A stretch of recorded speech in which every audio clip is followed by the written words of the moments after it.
When we got our marriage certificate, Lu Jianan told me he didn't know how to love, so for 5 years of marriage, he gave me all his passion and desire. It was an arranged marriage between families. I knew I shouldn't be greedy, and thought this would be enough, until our anniversary night. I broke his bedroom rule for the first time, secretly removing the blindfold, yet I accidentally saw the name tattooed on the dimple of his back. That was the moment I realized, Lu Jianan wasn't incapable of love. He just hid it secretly, reserving it all for my younger sister. We had a fierce argument, wishing each other dead in that moment. Little did I know, those words would prove prophetic. Both of them perished in a car crash over the cliff. Before dying, Lu Jianan, his face covered in blood, looked at me and pleaded, Ruotang, if there's a next life, let's not be husband and wife anymore, okay? I stared at him, laughing miserably like a madwoman. When I opened my eyes again, I saw Lu Jianan kneeling upright on the ground. Uncle and aunt, I can't marry Ruotang. The one I love is Jiang Ying. I was taken aback, but I quickly let it go, as it happened that I didn't want to choose him this time either. 1. Are you really sure you want to marry a Yu? Mother Lu seemed somewhat reluctant, but I calmly exchanged the marriage certificate with her. After confirming the name on it was Lu Jiayu, I smiled gently. It's confirmed, Auntie, Mother Lu earnestly advised once more. Fortune tellers all say Ayu won't live past 30, you, Ruotang. Even if Jianan disagrees with the arranged marriage, you don't have to limit your choice of husband to just the Lu family. In his previous life, Lu Jiayu did indeed die at the age of 30. At that time, his mother fainted from crying, and his father aged significantly overnight. Everyone mourned his untimely passing. He was remarkable, becoming the head of the Lu family at such a young age. Beneath his frail body lay the most resolute heart. Before his death, I had intended to see him one last time, yet from his lips came the words, I like Jiang Ruotang. Whatever I've done, she doesn't need to know. I only wish for her happiness. He said not all love needs to be spoken aloud. Not all love demands reciprocation, so year after year, apart from his assistant, no one knew, his love was buried too deep, so deep that I never noticed even a hint of it. Until his final moment when he left this world with endless regrets. So, even if it's just for this I also want to help him, at least not let him die with regrets. After a long while, I raised a smile and gently patted the back of her hand, comforting her. Auntie, Lu Jiayu will live a long life, too. After Lu's mother left, my own mother came to ask me, are you really not just acting out of spite towards Lu Jianan? She knew how much I liked Lu Jianan, childhood sweethearts. From the moment my first love blossomed, no other boy could compare in my eyes. I thought he felt the same, but I never imagined it had always been my unrequited love all along. In my past life, when Lu Jianan and I got our marriage certificate, he told me, I've lived surrounded by schemes since childhood. I don't understand love, nor do I know how to love, but whatever I can give, I'll give to you. Married for 5 years. We were famously known in our circle as the perfect match. A loving couple. So to maintain this marriage, I was willing to teach Lu Jianan how to love me, and I could indulge his occasional willfulness, even his preferences in bed, I could tolerate. In our past life, Lu Jianan would always hand me a blindfold or use a tie to cover my eyes before bed, saying, Tang's eyes are too beautiful, I'm afraid I might lose control and hurt you. Every time, I'd blush so hard the tips of my ears turned red. Later, once or twice, he forgot to cover my eyes, overjoyed. I wanted to see his impassioned expression, but he just coaxed me to change positions, then tenderly kissed my back inch by inch as if to appease me. We almost never faced each other, and I simply assumed it was Lu Jianan's habit, until the 5th anniversary, the first time I secretly removed my blindfold, I accidentally discovered the name tattooed in the dimple of his back. Humiliation and betrayal washed over me simultaneously. At that moment, I felt as if I'd plunged into an ice cellar. I went berserk, smashing everything in the bedroom, grabbing an ashtray and hurling it at Lu Jianan. I hurled every vile insult imaginable, wishing him dead with every fiber of my being, cursing him to the deepest pits of hell. Yet given another chance, I found myself wanting nothing more than to stay far away from him. Think carefully, Lu Jianan indeed treated me very well, except that he didn't love me. 3. The engagement banquet is scheduled for next month, Mrs. Lu said these matters would be handled by the Lu family, and I just needed to wait peacefully. She gave me the opportunity to back out at any time. I smiled helplessly and replied, this isn't fair to Lu Jiayu, he's just sick. I messaged the Research Institute's assistant to prepare the lab equipment for me. In my previous life, after Lu Jiayu's heart transplant, I locked myself in the lab for a while researching antibacterial drugs. By the time the drugs were ready for production, he had already passed away from infection. I hope we can make it in time this time. Suddenly, Lu Jianan sent me a message. Come to the G Club, I need to discuss something with you. I refused directly. The first thing Lu Jianan did after being reborn was to come to my house to cancel our arranged marriage and confess his love to my adopted sister Jiangying. To make Jiangying happy, he set off fireworks all night long. The topic about them remained at the top of the trending list, with everyone praising them as a perfect match. Paparazzi even captured a video of them strolling by the seaside. Jiangying seemed tired from walking and coquettishly asked Lu Jianan to carry her. I initially thought he would refuse, but he didn't. With a doting smile, he knelt on one knee, gently massaged her ankles first, and then carried her effortlessly, his movements fluid and tender. A netizen commented, "Young Master Lu is truly head over heels for Jiangying." During this time, he stayed by Jiangying's side, dutifully trying to please her and pampering her like a little princess. He was making every effort to make up for the regrets of his past life, wanting to live a different kind of life. I don't object, as long as it doesn't involve me, but in the end, I still came to the G Club, though not because of Lu Jianan. I want to meet Lu Jiayu, and his assistant called me back. Miss Jiang, President Lu is discussing business at Jui. If it's urgent, you can come directly. I frowned subconsciously and couldn't help but tease. Still drinking while sick, is he afraid death won't come fast enough? The assistant on the other end immediately went silent. After a long silence, only a faint cough could be heard. In the end, the assistant hastily left a private room number before hanging up the phone. Surprisingly, Lu Jianan seemed certain I would come, having sent someone to watch for me here early on. The moment I showed my face, 2 bodyguards at the entrance forcibly brought me to Lu Jianan's private room. After pushing the door open, he immediately pressed hard on my shoulders, forcing me to kneel on the ground, the coldness seeping from the floor into my knees. A sense of humiliation washed over me once again. I clenched my fists and stared at the man before me. Lu Jianan, are you out of your mind? The private room was dimly lit. Lu Jianan bit a cigarette from the pack, lit it, took a drag, and exhaled a wisp of white smoke. I didn't want it to come to this either. If you refuse to cooperate and won't call off the engagement, don't blame me for playing dirty. My mind instantly went blank. Lu Jianan and I had clearly cancelled our wedding long ago. Could it be that he still doesn't know? I instinctively struggled a bit, opening my mouth to explain. Lu Jianan had already walked up to me, holding a glass of wine and pinching my chin. Ruotang, don't blame me. I just wanted to live the life I desired for once. As long as you're tainted, they won't force me to marry you. I stared fixedly at Lu Jianan, my eyes brimming with boundless sorrow. My heart ached so badly it felt like it was convulsing. The bond of childhood sweethearts. 5 years of marriage, truly trampled into the dirt. So you're going to drug me and send me to someone else's bed? For a moment, Lu Jianan seemed to be in a daze, his thin lips pressed tightly together, his movements pausing for just 2 seconds. In the end, he forcibly poured the wine into my mouth. The Lu family has been busy preparing for our engagement banquet these past 2 days. I truly can't wait any longer. I found you a suitable young master from a matching family. He will take responsibility for you and marry you. Lu Jianan, you're crazy, you've truly gone mad. I struggled desperately to break free from his grip, but there were still 2 bodyguards behind me. Their strength was overwhelming, making resistance impossible. The liquor surged violently down my throat. The intense irritation sent me into uncontrollable coughing. My face flushed crimson as spilled wine trickled down my chin, soaking the shirt on my chest, clinging tightly to my skin. Ruotang, be good. His voice was soft as he reached to wipe the wine stain from the corner of my mouth. The bodyguard had already released me by this point. I was panting heavily, still looking somewhat disheveled. My hands weakly braced against the floor as tears welled up in my eyes from the physical strain. My red lips curled into a self-deprecating smile. Lu Jianan, I'm not going to marry you, nor will I ever marry you. He smiled contemptuously upon hearing this. Are you really sure, Ruotang? I know you too well. I know how much you like me, so I have no choice but to do this. He was so confident, so certain. Suddenly, Jiangying appeared at the door of the private room, clutching her skirt tightly, her gaze fixed directly on me. Her voice trembled slightly. Sister, Jianan, you. Lu Jianan's body stiffened abruptly, his smile freezing at the corner of his lips. Aang, why are you here? Who brought you here? This place is so dirty, you shouldn't have come.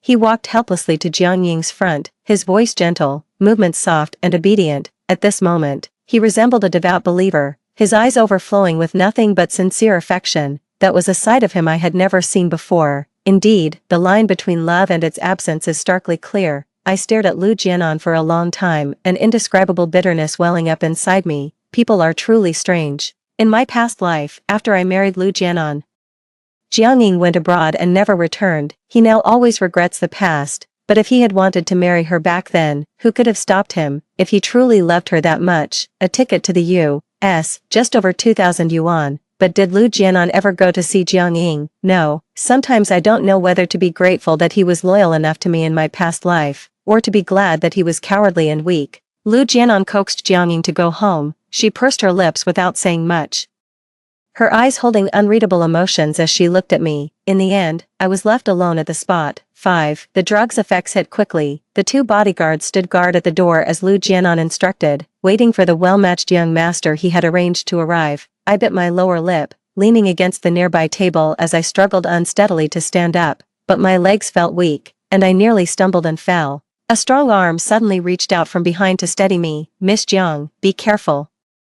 It was Lu Jiayu's assistant. I was slightly panting, my cheeks flushed. Lu Jianan had administered a considerable dose, enough to break down my defenses. "Miss Jiang, you've been drugged." I didn't respond to him, just weakly grabbed the wine bottle on the table. As I was about to press the sharp glass shard against my arm after smashing it with a bang, Lu Jiayu in the wheelchair was the first to react. He reached out and grabbed my wrist. Frowning tightly, "I have a doctor on call.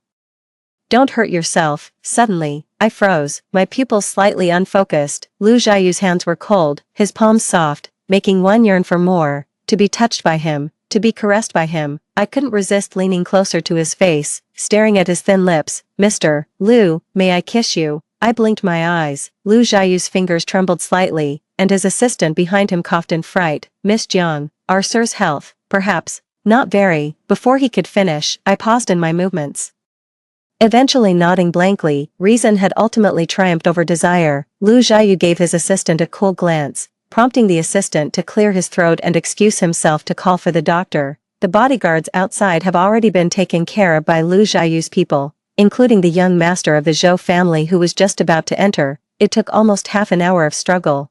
The effects of the drug finally subsided somewhat, and I sat weakly on the sofa.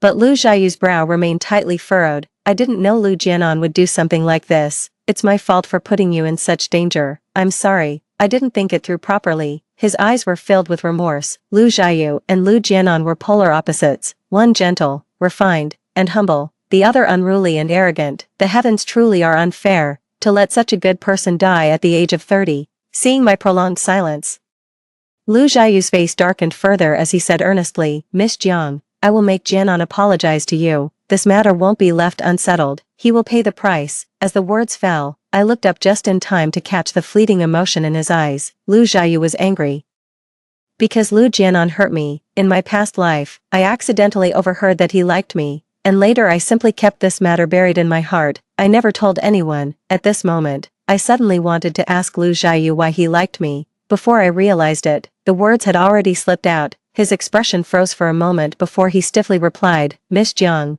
what did you say?" I repeated, "I want to ask Mr. Lu, why do you like me?" The assistant tactfully exited the private room, leaving only me and Lu Jiayu inside. His thin lips pressed into a tight line. A long moment passed without him answering my question. Instead, he asked, "What about you? Why did you choose to marry me?" "Fortune tellers all say I won't live past 30. Lu Jiayu's voice was hoarse, as if mustering the courage to test for an answer. Because Lu Jiayu is wonderful. I leaned slightly forward from the sofa, reaching out to touch his furrowed brow. "The fortune teller was wrong, Lu Jiayu. Smile for me, and I promise you'll live 100 years. Everyone says you won't live past 30, but I insist you live 100 years. I want you to live." Lu Jiayu pressed his lips together, staring straight at me, his long restrained emotions seeming on the verge of breaking free. But in just 2 seconds, he masked it all perfectly again. "Miss Jiang, I'll take your kind words as a good omen," I said. "Lu Jiayu, trust me this once." After a long while, he finally nodded. With the experimental data results from my past life, with the backing of the Jiang and Lu families, the research institute can put the new antibacterial drug into production as early as next week. This time, I hope heaven will show a little more favor to Lu Jiayu. 6. The date of the engagement with Lu Jiayu is drawing nearer by the day, with only the invitations left to be sent out. And Lu Jianan actually still thinks I'm getting engaged to him, due to the drugging incident. Lu Jianan received 30 lashes of family discipline and was confined for 5 days. The moment he was released, he rushed straight to my house. When I came downstairs and saw the butler attending to him, I instinctively frowned. His complexion didn't look too good, somewhat pale. When he saw me, he immediately walked over. "A Tang." I instinctively took a step back. His movements paused briefly before he continued as if nothing had happened. "Drugging you was reckless of me. I'm sorry. I shouldn't have used such extreme methods to humiliate you." Lu Jianan lowered his head in apology. I merely curved my lips, not a trace of warmth in my eyes. "No need for apologies, Lu Jianan. It's best if we each go our separate ways from now on, and avoid crossing paths." Lu Jianan immediately shook his head and said, "A Tang, I was wrong. I promise nothing like this will happen again. If my brother hadn't saved you that day, I might have caused irreversible consequences. Tang, I truly know I was wrong. I shouldn't have trampled on your feelings. I know you really wanted to marry me. I know your devotion." He paused, as if steeling his resolve. After a long silence, he finally spoke in a hoarse voice. "Tang, I'll marry you. Consider this my way of making up for drugging you." Suddenly, the living room fell into dead silence. I stared fixedly at Lu Jianan, unable to suppress a cold laugh in my heart. Jiang Ying appeared at the stairway at some unknown moment. Her eyes slightly red, her voice tinged with grievance. "Jianan, what about me then? Didn't you say you were going to marry me? How can you go back on your word?" A flash of panic crossed Lu Jianan's eyes as he instinctively glanced at me, but ultimately walked past me to stand before Jiang Ying. "Aang, I'm sorry. A Tang is deeply in love with me, and I don't want to hurt her." Jiang Ying cried harder and more miserably, making Lu Jianan even more flustered as he fumbled to comfort her. See how much he loves Jiang Ying. Now I seem like the villain who's ruining their relationship. I don't want to watch this drama anymore. As I turned to leave, Lu Jianan's hesitant voice came through. "A Tang, I won't go back on my word." I smiled mockingly, but I had already changed my mind long ago. If possible, I wish I had never met Lu Jianan in my previous life either. 7. After comforting Jiang Ying, Lu Jianan sat in her room, his thoughts drifting far away. He and Jiang Ruotang grew up together as childhood sweethearts. Jiang Ruotang liked him, so she had always treated him well, and after marriage, her kindness towards him only increased. She even accepted all his rules in bed without exception. He originally thought it would be fine to continue living like this, until Jiang Ruotang discovered the tattoo on his lower back. That was when he was 15 years old. In the school dance studio, he witnessed Jiang Ying's breathtaking dance, the ethereal silhouette behind the white gauze stirring his heartstrings. From then on, he could never forget it. Jiang Ying appears in his dreams day and night. He thought about confessing his feelings to her, but her eyes never held a place for him. As long as Jiang Ruotang is around, she seems to only see Jiang Ruotang, content to be her most obedient adopted sister. He was terrified of causing trouble for Jiang Ying, so he kept his feelings buried deep, secretly tattooing her name on the small of his back. For 10 years, he never forgot that dance, nor did he forget Jiang Ying. In his past life, if Jiang Ruotang hadn't insisted on making a scene, he thought they wouldn't have met their end by falling off a cliff together. Fortunately, he was reborn. This time he couldn't afford any more regrets, so he proposed breaking off the engagement to Jiang Ruotang and confessed his feelings to Jiang Ying. He tried every means to cancel the engagement, even going so far as to drug Jiang Ruotang, but for some unknown reason, his heart still felt hollow, not as joyful as expected. 30 lashes and 3 days in confinement made him realize he still wanted to marry Jiang Ruotang, even though it was Jiang Ying he loved. "Jianan, do you really like my sister?" Suddenly, Jiang Ying's voice pulled Lu Jianan back from his thoughts. He snapped out of his daze and met Jiang Ying's tearful eyes, saying with heartache, "I don't like a Tang, I only like you." "But if you don't like her, why did you marry her?" Lu Jianan pressed his lips together, not answering immediately. This was a question he couldn't even understand himself. He only knew he couldn't let Jiang Ruotang go. Since Jiang Ruotang loved him, she should belong to him. Before he could answer, Jiang Ying asked again, then, "Jianan, what do you like about me?" Hearing this, Lu Jianan's lips immediately curved into a smile. He couldn't wait to share his secret with Jiang Ying, saying, "When I was young, I accidentally saw you rehearsing in the dance studio, and since then, I could never forget you." You could say it was love at first sight. After saying this, Jiang Ying's expression changed slightly as she stared fixedly at Lu Jianan. The love in her eyes was practically overflowing, but she only found it ironic and ridiculous, because she couldn't dance at all. For a fleeting moment, Lu Jianan caught a glimpse of disgust flashing through her eyes, but upon closer look, Jiang Ying's lips curled slightly upward, reverting to her usual gentle and delicate demeanor. Jianan, thank you for liking me. 8. There are only 5 days left until the engagement banquet. The experiment for the new antibacterial drug is progressing smoothly, and a suitable heart is being matched simultaneously. I had just taken off my goggles and stepped out of the lab when I saw Lu Jiayu waiting outside. He was sitting in a wheelchair, and as the temperature in Beijing had dropped, a blanket was draped over his knees. His face was still pale, but at least it looked better than when we first met. There was a bit more color in his cheeks now. I leaned down closer to him and smiled gently. It seems my medicine still works, Mr. Lu. I'm spending a fortune to keep you alive. How about repaying me with your hand in marriage? Lu Jiayu's ear tips instantly turned red. He covered his lips with his hand, cleared his throat, and turned his face away. Then he signaled his assistant behind him to hand me the invitation. I naturally took it over. Only then did he respond with a word. All right. I chuckled softly, and after opening the invitation, my gaze lingered slightly upon seeing our names side by side.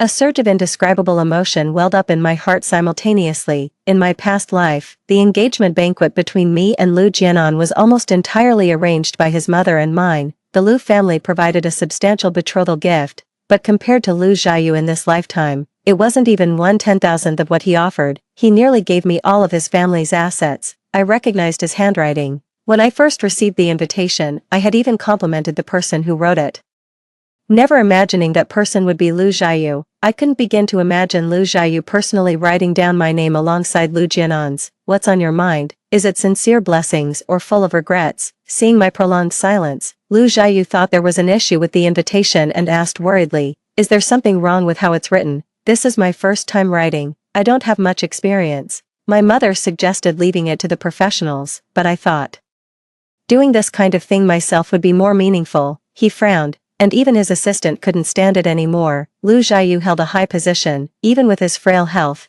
He had never bowed his head to anyone, yet he was always so humble and cautious with me. Just because you like me, Miss Jiang, Mr. Lu spent days writing the invitation. Even if you don't like it, I never said I didn't like it. I calmly interrupted him, then turned my gaze to Lu Jiayu.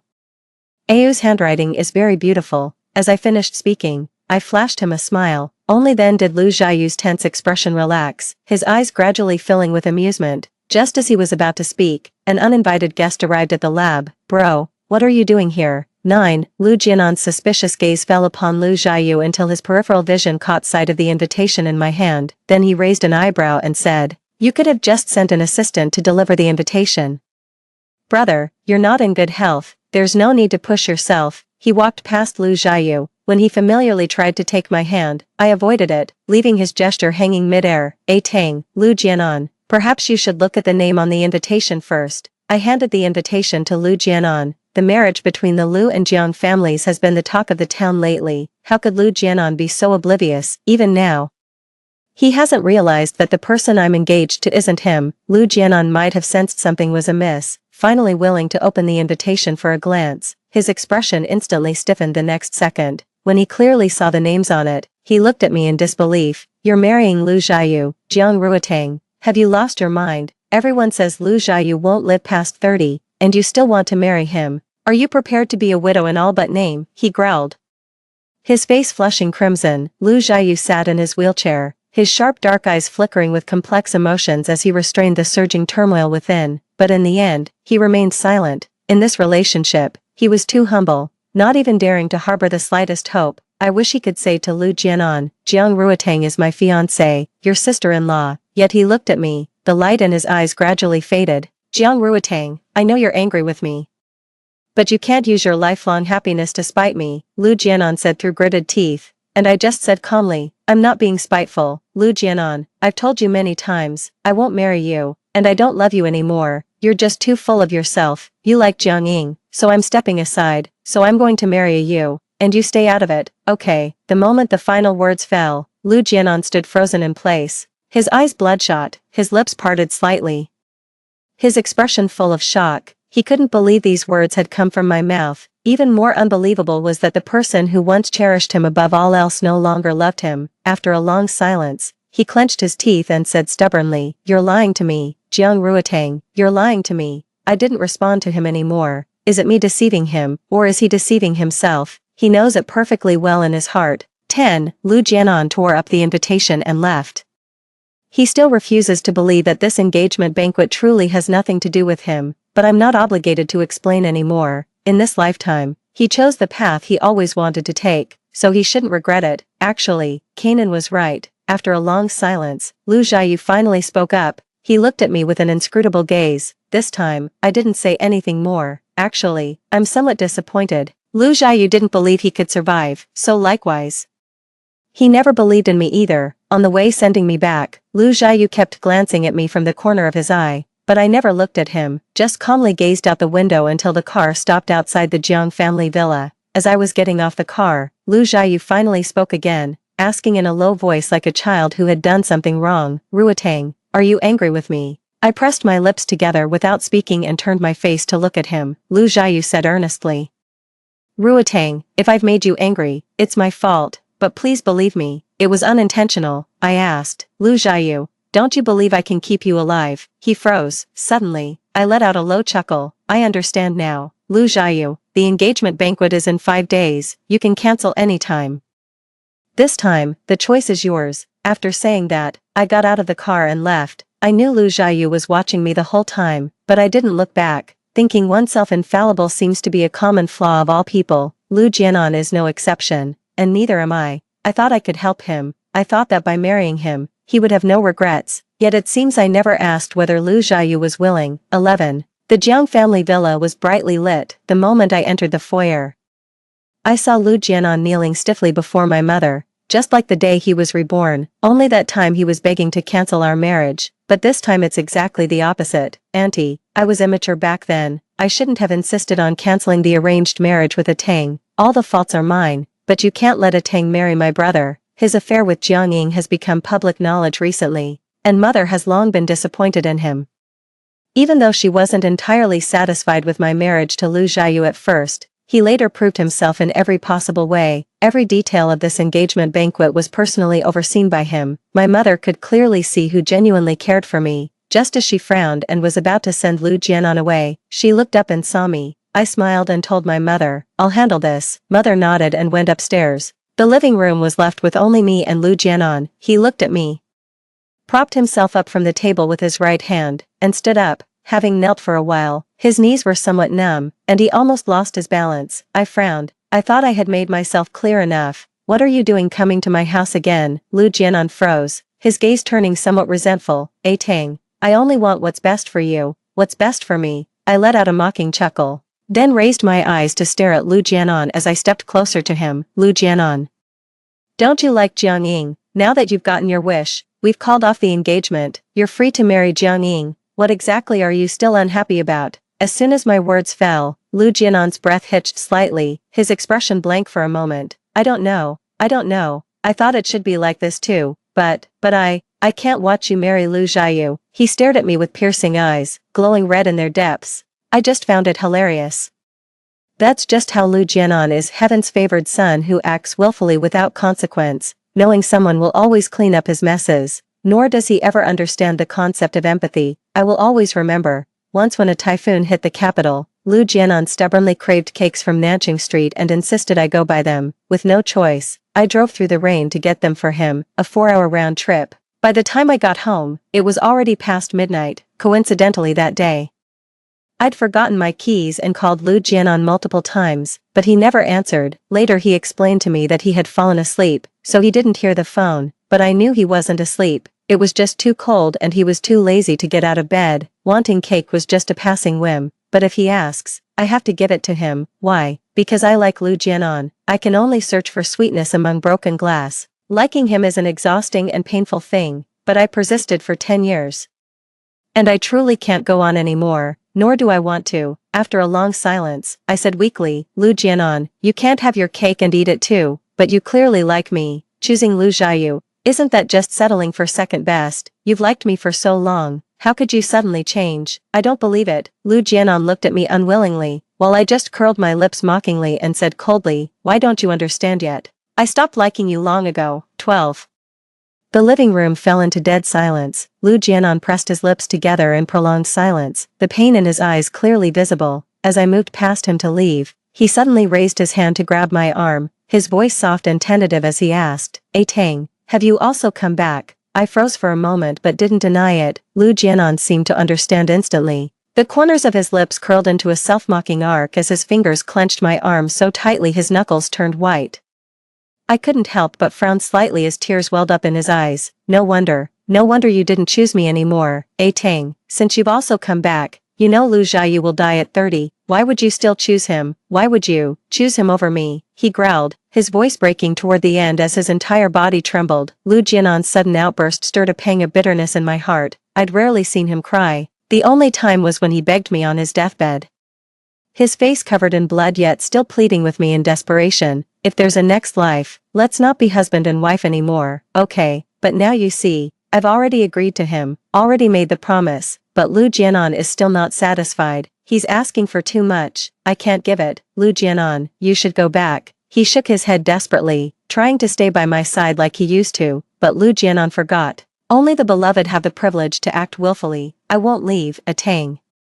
Give me one more chance. I won't make mistakes again, won't let you feel sad or hurt anymore. I've liked Jiangning for so many years. I thought I'd keep loving her forever, but I realized it's different. I don't know what to do either. I just know that without you, I would truly die. The more he spoke, the more pained he became, cautiously moving closer to me as he tried to take my hand. I avoided it, then looked up at him calmly and said, Lu Jianan, this was your choice. No one will wait for you in the same place forever, so you can't blame me, nor can you go back on your word. The moment my words fell, all color drained from Lu Jianan's face. 12. Lu Jianan was asked to leave the villa, but he didn't go, stubbornly remaining standing in the courtyard. His gaze was fixed unblinkingly on the tightly shut door. Jiangning went out from home, though no one knew what she said to him. Suddenly, he went berserk, gripping Jiangning's neck with a deathly hold. His eyes bulging with fury, until a passing security guard forcibly separated them. Only then could Jiangning catch her breath. No one knows what she said to Lu Jianan, but at night, she came to me. Jiangning knocked on my door. Sister, can I come in? I raised an eyebrow, looked up at her, and nodded. There were still visible red marks on her neck, left by Lu Jianan's choking. Jiangning was someone I picked up at the school gate when we were young. She was 6, I was 8, small and soft. Just with a dirty face, I begged my mother to adopt her, to make her my little sister. All these years, I treated her well. Whatever I had, she had too. When people accused her of flaunting my name to bully others, she'd bare her teeth and fight back.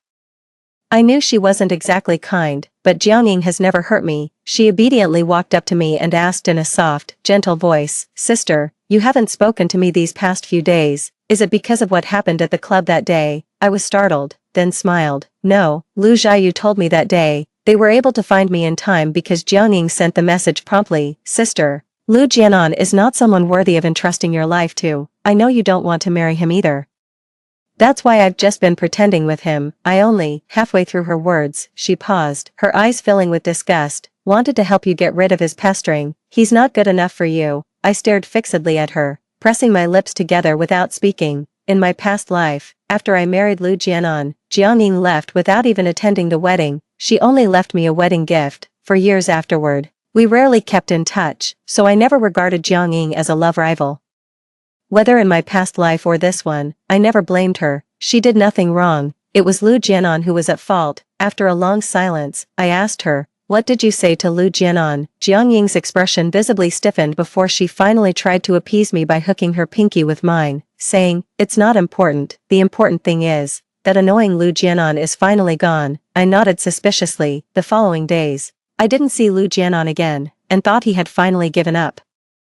Until the day of the engagement banquet, Lu Jianan suddenly burst into the dressing room and locked me inside. He held me and cried like a child, looking even paler than a few days ago, his eyes bloodshot. He kept repeating, I was wrong, Tang, I was wrong. It was my blindness. I mistook you for someone else. I'm sorry. I'm so sorry. I failed you. Only then did I realize what Jiangning had said to him that day. Lu Jianan lifted his shirt, gazing at me pitifully. The tattoo on his waist had been removed, only to be replaced with my name. At that moment, I only felt Lu Jianan was pitiful and ridiculous. He begged for my forgiveness, pleaded for me to give him another chance, yet I remained silent, just calmly gazing at the boy I had loved for 10 years. Heaven truly has a way of playing tricks on people. In the end, Lu Jianan was knocked unconscious by bodyguards and dragged away. 13. The day before the engagement banquet. Lu Jiayu came to see me on his own initiative that day. He didn't say or do anything, just sat quietly in the lab watching me work all day, occasionally lending a hand. Lu Jiayu asked me out for dinner after I got off work. Actually, in our previous lives, we had almost no interaction beyond family banquets and rarely met privately. I once asked Lu Jiayu why he liked me, but he didn't answer. But that day, he gave me the answer. At 15, a breathtaking dance. When I heard these words, my heart skipped a beat. He said, "It's not that I don't trust you, I just don't trust myself, Ruotang. No one wants to live more than I do, and no one wishes for your happiness more than I do. He's just scared, terrified. If he really died at 30, what should I do? How should I spend those long years? He's afraid I'll be lonely, afraid I'll have to face the darkness alone, even if he could make all the preparations before his death. He's still afraid. Afraid there might be something he overlooked." Only later did I come to realize, I thought Lu Jiayu and I had no connection, only because he hid it too well. The anonymous annual investment in the research institute, every thoughtful arrangement at each banquet I attended, the most satisfying birthday gift every year, even including my grand wedding in the previous life, the one-of-a-kind wedding dress, and the ring I designed myself.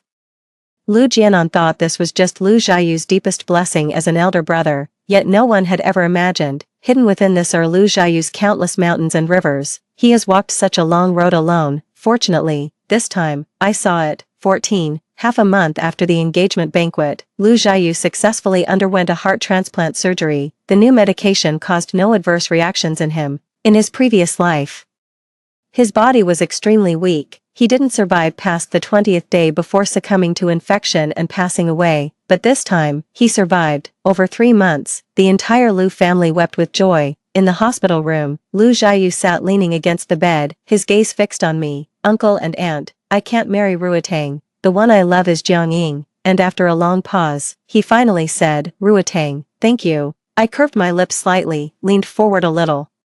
And just like that time we met at the club, reached out to touch his eyebrows. "I told you, if you smile, I'll guarantee you a long life of 100 years. As the words fell, Lu Jiayu smiled. Half a year later, I saw Lu Jianan once. He hit someone while drunk driving, was sentenced to 3 years, and the once proud son of heaven fell into the mire. No one would indulge his willfulness anymore, just like in our past life. Jiang Yingru left the country the day before my wedding with Lu Jiayu, leaving me another wedding gift. The farce was finally over, and I, Lu Jiayu, no longer walked alone. The end. Story 2. After being reborn, the first thing I did was go to the hospital to abort the child in my womb, and then I filed for divorce from Gu Jing. I didn't fight for the custody of my son, Gu Shibai, nor did I claim other properties. All I asked for was a seaside view house in a coastal small town. The small 3-bedroom, 1-living-room apartment was decorated by me to be very cozy, and all the appliances I bought were parent-child sets. At first, Gu Shibai thought that all of this was prepared for him and scoffed at it. It was not until he found that the pink children's room was piled high with dolls and the wardrobe was filled with beautiful princess dresses that he began to feel panicked. Both he and Gu Jing thought that I was ill, that I had gone crazy. He cried and questioned me. "Mom, I'm your own son. Why don't you even look at me? But you're so good to the daughter you imagined." He didn't know that it wasn't an imagination. I really had a beautiful and well-behaved daughter. She lived in the memories of my previous life. Half a year after settling down in the coastal small town, I received a call from Gu Jing, asking me why. The process of our divorce was very uneventful, as simple as having a meal together. We both tacitly agreed that Gu Shibai would stay in the Gu family. We didn't argue much about the custody issue. He never asked me the reason for my sudden decision to divorce and coldly completed the procedures. I thought he didn't care, just like he had never cared about the joys and sorrows of his wife, me, during all these years of our marriage. Now, half a year later, he suddenly asked me, why. At that time, I was hanging a portrait in the newly painted pink children's room. A woman was sitting on the bay window holding a little girl. Outside the window were the blue sea and rows of windmills. The golden sunlight fell on the little girl's face, masking her sickly pallor. I stared blankly at the face of the little girl in the painting. Why? I wanted to say that it was because we were supposed to have a daughter, and her name was Gu Shiwei. She was very beautiful and obedient, but unfortunately, she wasn't healthy. 70% of congenital heart diseases can be detected during prenatal checkups, but she happened to be among the unfortunate 30%. You had a brief fatherly love for her, but soon you would lose patience because of her frequent hospitalizations and surgeries. You would start to stay out all night, using the bad family atmosphere as an excuse. when I was exhausted from taking care of her, when I was praying outside the ICU that death would not take her away. When I signed the consent form to give up treatment alone and watched the doctor pull out her oxygen tube, you would be having an affair with your mistress outside and even openly bring Gusher by with you, making him happily call another woman mom. But in the end, I said nothing. I just asked Gu Jing, did you have breakfast with Miss Zhou today? 2. 1 year after settling down in the coastal small town, I met Gusher Bai. At that time, I had just returned from a trip to Xinjiang. I was walking home wearily with a canvas bag on my back when I saw the figures of the big and the small standing in front of the corridor. I instinctively stopped and kept a distance from them. As time passed, I rarely thought of this father and son. They didn't like me, and my feelings for them had also faded away during the long period of disappointment in my previous life. I thought that as long as I didn't deliberately seek them out in this life, we would never meet again. It was Gusher Bai who spoke first. Although he was only 6 years old, he was precocious. His words were milky but hurtful. The school organized a parent-child trip here. Grandma and Grandpa said that since I'm here, I should come and see you. This is the courtesy and grace that a Gu family member should have. I nodded silently. He really resembled Gu Jing a lot. Not only in his delicate and superior features but also in the cold look in his eyes when he looked at me, in my previous life. When I broke down at Wei Wei's funeral and when I climbed up to the 36th floor rooftop, the father and son looked at me with the same cold eyes. Gu Jing said, Xia, stop being naughty. He also said, Mom, stop being naughty. In fact, a month after the divorce, Gusher Bai contacted me. He heard from someone that I had moved to this coastal small town. He specifically called and told me disdainfully. They said that after you moved to the seaside, you specially decorated a children's room and even replaced all the daily necessities in the house with parent-child sets. But I won't live with you. Don't waste your efforts. I calmly replied with an and then I heard him cheer on the other end of the phone. Wow, Aunt Zhou gave me a new game console again. Aunt Zhou is the best. Then he hung up the phone in a hurry. Obviously, my departure didn't have any impact on his life, compared with getting along with me, his biological mother. He has always preferred those games and also liked Zhou Tian, who always played games with him and gave him game consoles. But now, the coldness on his face suddenly cracked. His peach blossom eyes, which were so similar to Gu Jing's, were instantly filled with tears. He gritted his teeth and stared at me stubbornly. This time, it was my turn to look at him coldly. In the end, he couldn't hold on any longer. Before the tears fell, he turned around and tried to run away. But he tripped and fell to the ground with a thud. He lay on the ground for a while without getting up, just looking back at me. He was always like this. Every time I got close to him, he would always put on an impatient face, speak coldly to me, and show all kinds of disgust. Once my attention was slightly away from him, he would deliberately fall down or pretend to be uncomfortable, making me feel soft-hearted and helpless. But this time, I watched him coldly and remained indifferent. He opened his eyes wide in disbelief, with a look of confusion, puzzlement, and sadness on his face. He burst into tears in front of me with a wow, you're a liar, a big liar. You clearly said that you would love me forever and stay with me forever. 3. Gu Jing frowned and accused me. Xia, although the child is young, he actually understands everything. You shouldn't be so cold to him. His expression was serious, and his attitude was as condescending as ever. It had always been like this between him and me. We were not like a husband and wife but more like an employee and a boss. Most of the time when he was at home, he didn't take the initiative to communicate with me. It was always me who took the initiative to report every bit of my life to him. Regarding the part about myself, he was always indifferent. Only when it came to Gusher Bai would he interfere a little. He would even scold me sharply in front of Gusher Bai and the servants without showing any mercy. As a result, every time he showed even the slightest displeasure, I would unconsciously reflect on myself, engage in internal struggles, and repeatedly think about what I did wrong and what needed to be improved. Now, seeing his face again, I only felt extremely annoyed. Have you forgotten what you said to me when we got divorced? He said that he hoped I wouldn't disturb Gusher Bai's life in the future. Gusher Bai was still young and would soon get used to living without me as his mother, and that would be the best for him. That was the longest passage he had ever said to me during the entire divorce process. Now he said matter-of-factly, I was too naive at that time. Gusher Bai is your only child. Mother and son are connected by heart. He needs you, and you also. I interrupted him, but I don't need him. Gu Jing was somewhat taken aback and stunned. Neither he nor Gusher Bai had ever seen me being so blunt. It seemed that even now he still didn't understand my determination when I left a year ago, just like he would never understand in his life that Gusher Bai was not my only child. I once had a daughter, even if only I knew about it. On the day of my rebirth, I dreamed that Weiwei was crying, and she also called me a liar. She said, "Mom, you promised me that after I'm gone, you would live well." I felt so sorry for her crying. I promised her that this time, Mom would definitely do it. I could only fulfill one of the promises I made to her and Gu Shirbai. For once, my love for Gu Shirbai was no less than that for Weiwei. He was the child I gave birth to after going through great hardships, the flesh and blood that came from my body. I once eagerly anticipated his arrival, when he couldn't speak yet. As long as he gave me a sweet smile, I could forget all the hardships and pain of being Mrs. Gu. At that time, I was willing to give everything, even my life, to him, as long as he could grow up happily and healthily. Gu Jing didn't love me. The story between him and me was very ordinary. We were childhood sweethearts who grew up together. When we reached the right age and didn't have suitable partners, we were matched up by our elders. I once felt uneasy because of this ordinariness. During my school days, I had witnessed what Gu Jing was like when he was in love with someone. The young Gu Jing was much more energetic and cheerful than he is now. Every time I saw him, he seemed to be smiling. He would smile indifferently when he was scolded, smile triumphantly when he won a basketball game, and smile with joy when he saw the girl he loved. When his peach blossom eyes smiled, they curved into the shape of a crescent moon, like the warm winter sun, making people's hearts flutter and fall in love at first sight. At that time, he would send the breakfast he made with his own hands to the girl he loved early in the morning regardless of the severe cold or intense heat. He would release sky lanterns all over the sky for her, and he would arrange flowers all over the playground and loudly express his love in front of everyone. He was passionate and crazy. That girl was a top student. She won awards in various physics competitions all the way and skipped grades early to go abroad to continue pursuing the truth of physics.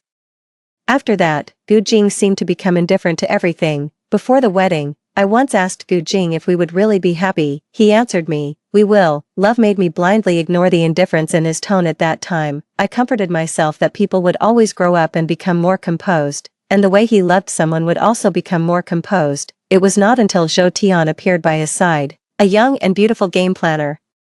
Then I realized that there was only one way for Gu Jing to love someone. He began to smile when replying to WeChat messages, to pay attention to the lipstick shades that he had never cared about before, to study women's perfumes, and to accompany the other person to stay up late to test the newly launched games. When I found his company nervously because he didn't come home all night, he was having breakfast with another woman and carefully peeling an egg for her bit by bit. That was a treatment I had never enjoyed. At that time, I thought it didn't matter if Gu Jing didn't love me. At least there was someone in this family who loved me. At least Gu Shirbai loved me. At that time, I didn't know that Gu Shirbai didn't love me as much as I thought. This child would later break my heart piece by piece. 5. That day ended unhappily. With the tempers of Gu Jing and Gu Shirbai, I thought they would definitely not come again. Unexpectedly, the next day, Gu Shirbai appeared downstairs of my house again, carrying a small school bag. This time, he was alone. When the property management contacted me, I was painting. On the beautiful grassland of Ely, a little girl in a princess dress was running freely. I didn't have any photos or videos of Weiwei. I was afraid that as time passed, one day I would forget what she looked like. So, what I did most often was to draw her bit by bit as I remembered her. From when she was a baby to the age of 5 when her life was frozen in time, I drew a lot, and they filled every corner of my house. But then I thought, how could my Weiwei only be in the hospital bed? So, I would go on trips every once in a while to take pictures of beautiful scenery and then draw her together with these beautiful landscapes. I was drawing this one a bit slowly. When I was riding a horse in Xinjiang, I hurt my right shoulder. It was still a bit difficult for me to raise my hand.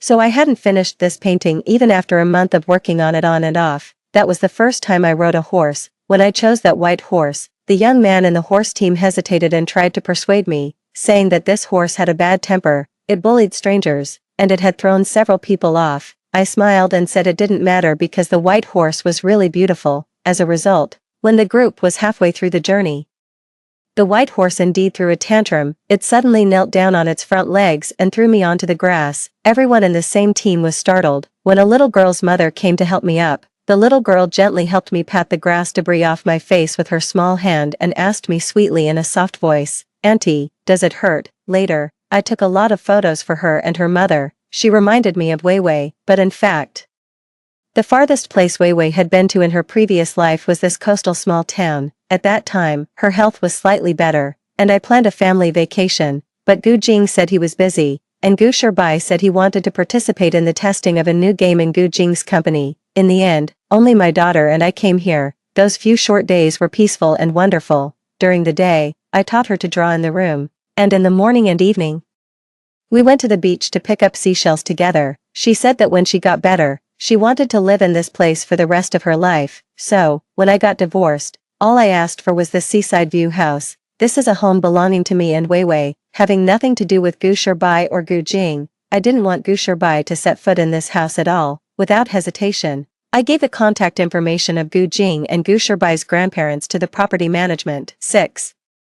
A few minutes later, the property management called again, saying that when he contacted Gu Jing, Gu Shirbai ran into the community and disappeared. After all, I had raised Gu Shirbai with great care. There was no way I could really let something happen to him. I sighed, put down the paintbrush, and went downstairs to look for him. I searched the whole community, sweating all over. In the end, I saw him waiting in front of my door, with a look of complacency on his face that said, "I knew you wouldn't leave me alone." I didn't say anything. When I opened the door, I let him slip in like a flash. Like a proud little lion, he held his head high and began to patrol the territory everywhere. He asked me, "Which is my room? You must have bought me a game console, right? I want to go to the room and play games." I didn't answer. I asked him to sit in the living room and wait for Gu Jing to pick him up.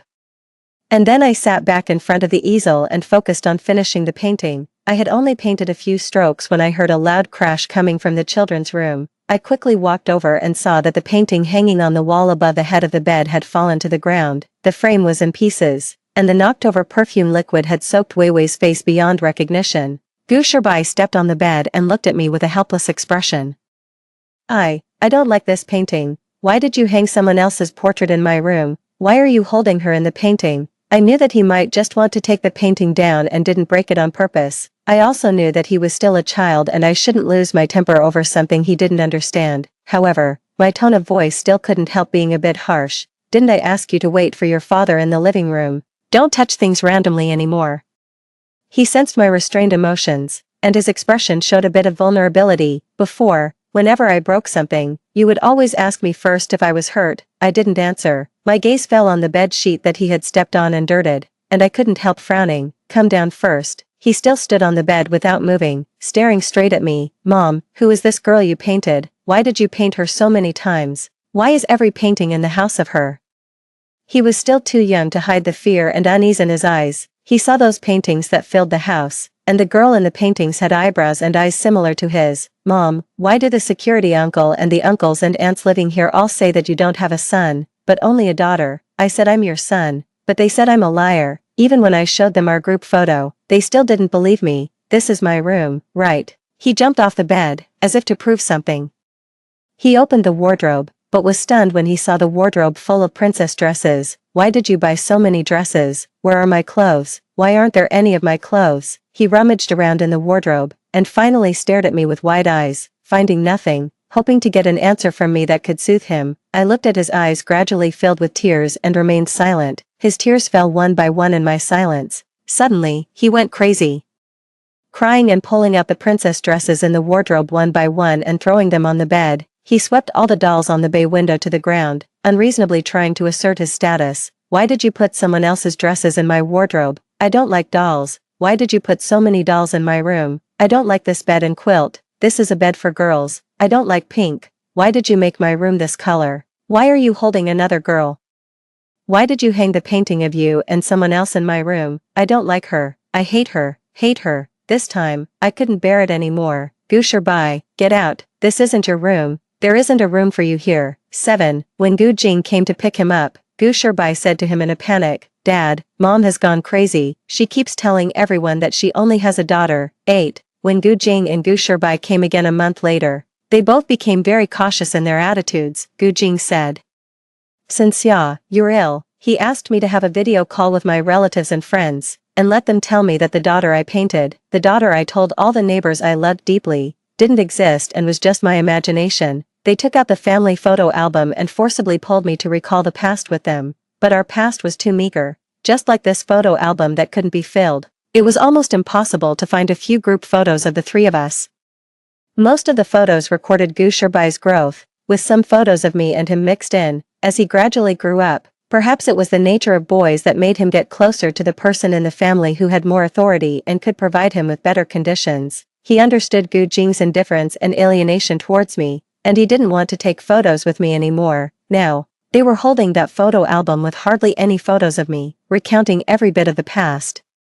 Desperately trying to convince me that I had never had a daughter, I sneered. Are you saying that I'm crazy? Gu Jing shook his head. No, Xia, you're just ill. He took out a surgical consent form, held my hand, and his tone was even a bit choked up. Xia, why didn't you tell me that we originally had another child? I looked at him in silence. Guilt and regret appeared on his face. Regarding Zhou Tian, I can explain. It's not what you think. He said that he only paid more attention to Zhou Tian because he cherished her talent, and being good to her was just a means to win over his subordinates. His tone was gentler than ever before. Xia, I know that you were impulsive and had an abortion and divorced me because you misunderstood the relationship between me and Zhou Tian. Afterwards, you regretted it, so you imagined that you had a daughter. Xia, it's my fault. I didn't maintain a proper distance with my subordinate, which made you misunderstand and feel sad, and caused you to be so seriously ill. We were husband and wife for 12 years in the previous life, and I had never seen Gu Jing speak to me in such a lowly manner. I stared at him in surprise, as if I was meeting this person for the first time. You know, in the previous life, when I noticed something was wrong between him and Zhou Tian, every time I questioned and probed him, he would only coldly retort, Xia, are you crazy?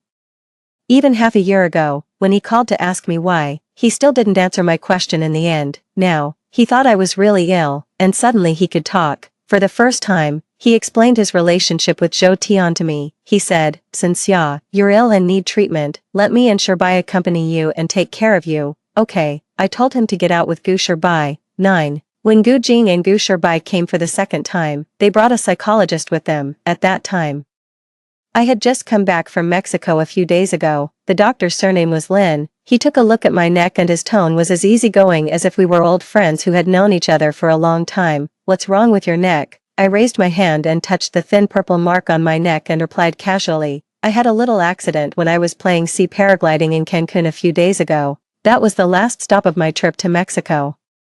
When I was gliding in the air over the sea on a paraglider pulled by a speedboat, the rope connecting the speedboat suddenly broke. I was caught off guard and fell into the sea from dozens of meters in the air. Although I was wearing a life jacket, the rope of the paraglider strangled my neck and wrapped me and the seat together. I couldn't float to the surface at all. I gradually lost my strength due to lack of oxygen during the struggle and almost died in that sea. Fortunately, the guy driving the speedboat dived into the water in time to save me. Thinking about it now, it still feels thrilling. Dr. Lin didn't ask further. He took a look at the painting on the easel whose paint hadn't dried yet. Wei Wei was sitting on the paraglider, smiling at the blue sky and white clouds. He politely asked me if he could take a look at my other paintings. After I agreed, he carefully looked at all the paintings in my house, and then held one of them and asked me, can you tell me the creative idea of this painting? It was a view of the water from an overhead perspective. Wei Wei was floating on the water face up, smiling and spreading her arms, as if welcoming and trying to embrace something. I painted this after I came back from bungee jumping in the Gandaki River in Nepal. There were quite a few tourists who went bungee jumping that day. They were either nervous or excited and sought encouragement from their companions or the staff. Only I had a calm expression. The staff joked with me in English, saying that I didn't look like I was here to have fun, but rather like I was here to commit suicide, and he didn't even dare to push me, although he said that, when he pushed me down, he didn't show any mercy at all. The wind during the rapid fall pressed against my cheeks and my eyes. The momentary feeling of weightlessness made me in a trance as if I had returned to the end of my previous life when I jumped off the 37th floor. In fact, the memories and sensations at that time were very vague. Everything ended in just a blink of an eye, but this time, the feeling of freedom during the fall was so clear. When I was approaching the water surface, I had a hallucination. I saw Wei Wei's figure faintly appearing in the water. She smiled and stretched out her arms to me, wanting to hug me, but the moment I tried to hold her tightly, she shattered into the sparkling waves of the Gandaki River. I didn't answer Dr. Lin's question. Dr. Lin was very patient. He patiently tried to analyze the logic behind my actions. Xia, when you had an abortion, the baby was just an embryo that hadn't developed gender characteristics. Why did you think it was a girl? Is it possible that you projected yourself onto it? I laughed. Are you saying that I'm narcissistic? No. Dr. Lin shook his head. You're feeling sorry for yourself. Is there a possibility that you transferred your resentment towards your husband onto the child, but after you had the abortion, you regretted it, so you created an imaginary girl based on yourself? Similarly, it's not that you don't love Gusherbai anymore, you love him too much, but you also take out your anger on him. You can only pour all your love for him onto this imaginary girl, but this little girl is too dangerous for you. He let out a soft sigh. Wild riding, paragliding, bungee jumping, Cynthia, have you noticed that you're always pursuing high-risk games? This imaginary little girl is inducing you to test death. If you don't open your heart and accept treatment, the consequences will be unimaginable. Cynthia, I want to help you. Gu Jing chimed in beside him. Cynthia, accept treatment. Let us help you and take care of you. Okay. Gu Sherbai also came forward and tried to hold my hand, showing an unprecedentedly obedient attitude. I said, how could Mom suddenly not love me anymore? It turns out that you're ill. Let us help you. Mom, can you also paint a picture for me? You've never painted for me. I interrupted him. I have painted for you. On your birthday last year, I gave you a portrait of you as a birthday gift. I was only above average in my academic performance since I was a child, and I couldn't compare with the top students that Gu Jing liked. But I had a great talent for art and was admitted to the best art academy in the country. Unfortunately, my parents always thought that I couldn't earn much money just by painting. They hoped that I would get married as soon as possible after graduating from the art academy, so that they wouldn't have to worry about me anymore and could go to live in New Zealand with my elder brother with peace of mind. I compromised, because the person they introduced to me was Gu Jing, at that time. I thought that I could still continue painting after getting married, but I soon became pregnant with Gu Sherbai. Family chores and raising Gu Sherbai gradually took up a lot of my time. Whenever I wanted to focus and paint a good painting, Gu Sherbai would suddenly start crying and making a fuss. I could only put down the paintbrush to coax him, and gradually I neglected my painting, until Gu Sherbai's 5th birthday, on a whim. I picked up the paintbrush that I hadn't used for a long time and painted a portrait of him, but he obviously liked the game console that Zhou Tian gave him better and casually threw the portrait aside. Later, I saw that painting under the small desk in his room, folded into a small square and used to prop up the table leg. 10. Gu Sherbai defended himself in a trembling voice. I didn't do it on purpose. I must have taken the wrong one. I smiled and exposed him. No, you did it on purpose.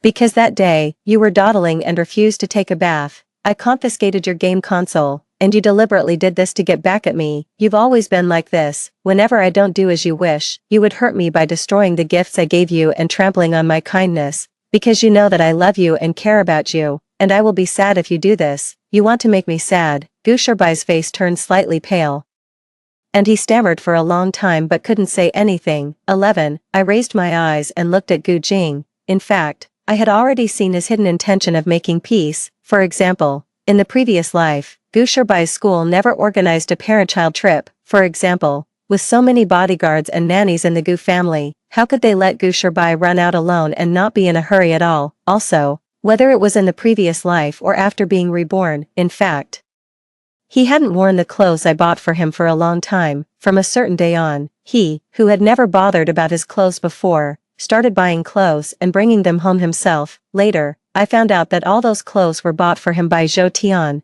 To make Zhou Tian happy, he never touched the clothes I bought for him again, and even changed his perfume to the leather scent that Zhou Tian liked. But these few times when he came to see me, he specifically wore the clothes I bought for him and sprayed the woody perfume that I preferred. I just didn't care. I didn't care why he suddenly wanted to make up with me after a year. I also didn't care why, since I had already made room, he didn't just bring Zhou Tian into the house directly. Because I didn't care, I didn't expose it. It's just that he had been so arrogant in front of me for so long. Even when trying to make peace, he couldn't let go of his pride.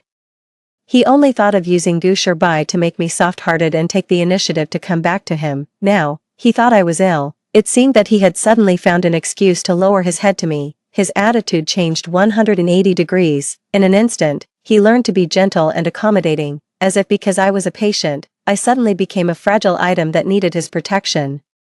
All his actions had a great and selfless reason. For my own good, he performed so sincerely that I almost believed him. Gu Jing, you said that there's nothing between you and Zhou Tian. Then why did you spend a lot of money to find high-quality jade because she is prone to getting sick? Carve a Buddha statue with your own hands, and then kneel step by step up the 81 steps of Nanshan Temple and ask a senior monk to consecrate it. even when Wei Wei was so seriously ill in the previous life. As her father, he had never done such a thing for her. Why did you use working overtime as an excuse to spend Valentine's Day with her? Why did you hug her and kiss her? Gu Jing's face also turned ugly. I smiled. Are you wondering why I know all this so clearly? It was your son who told me. The first time I heard the name Zhou Tian was from Gu Shirbai. Suddenly, one day, he started frequently telling me how nice Aunt Zhou is. What Aunt Zhou and Dad did together again, Mom.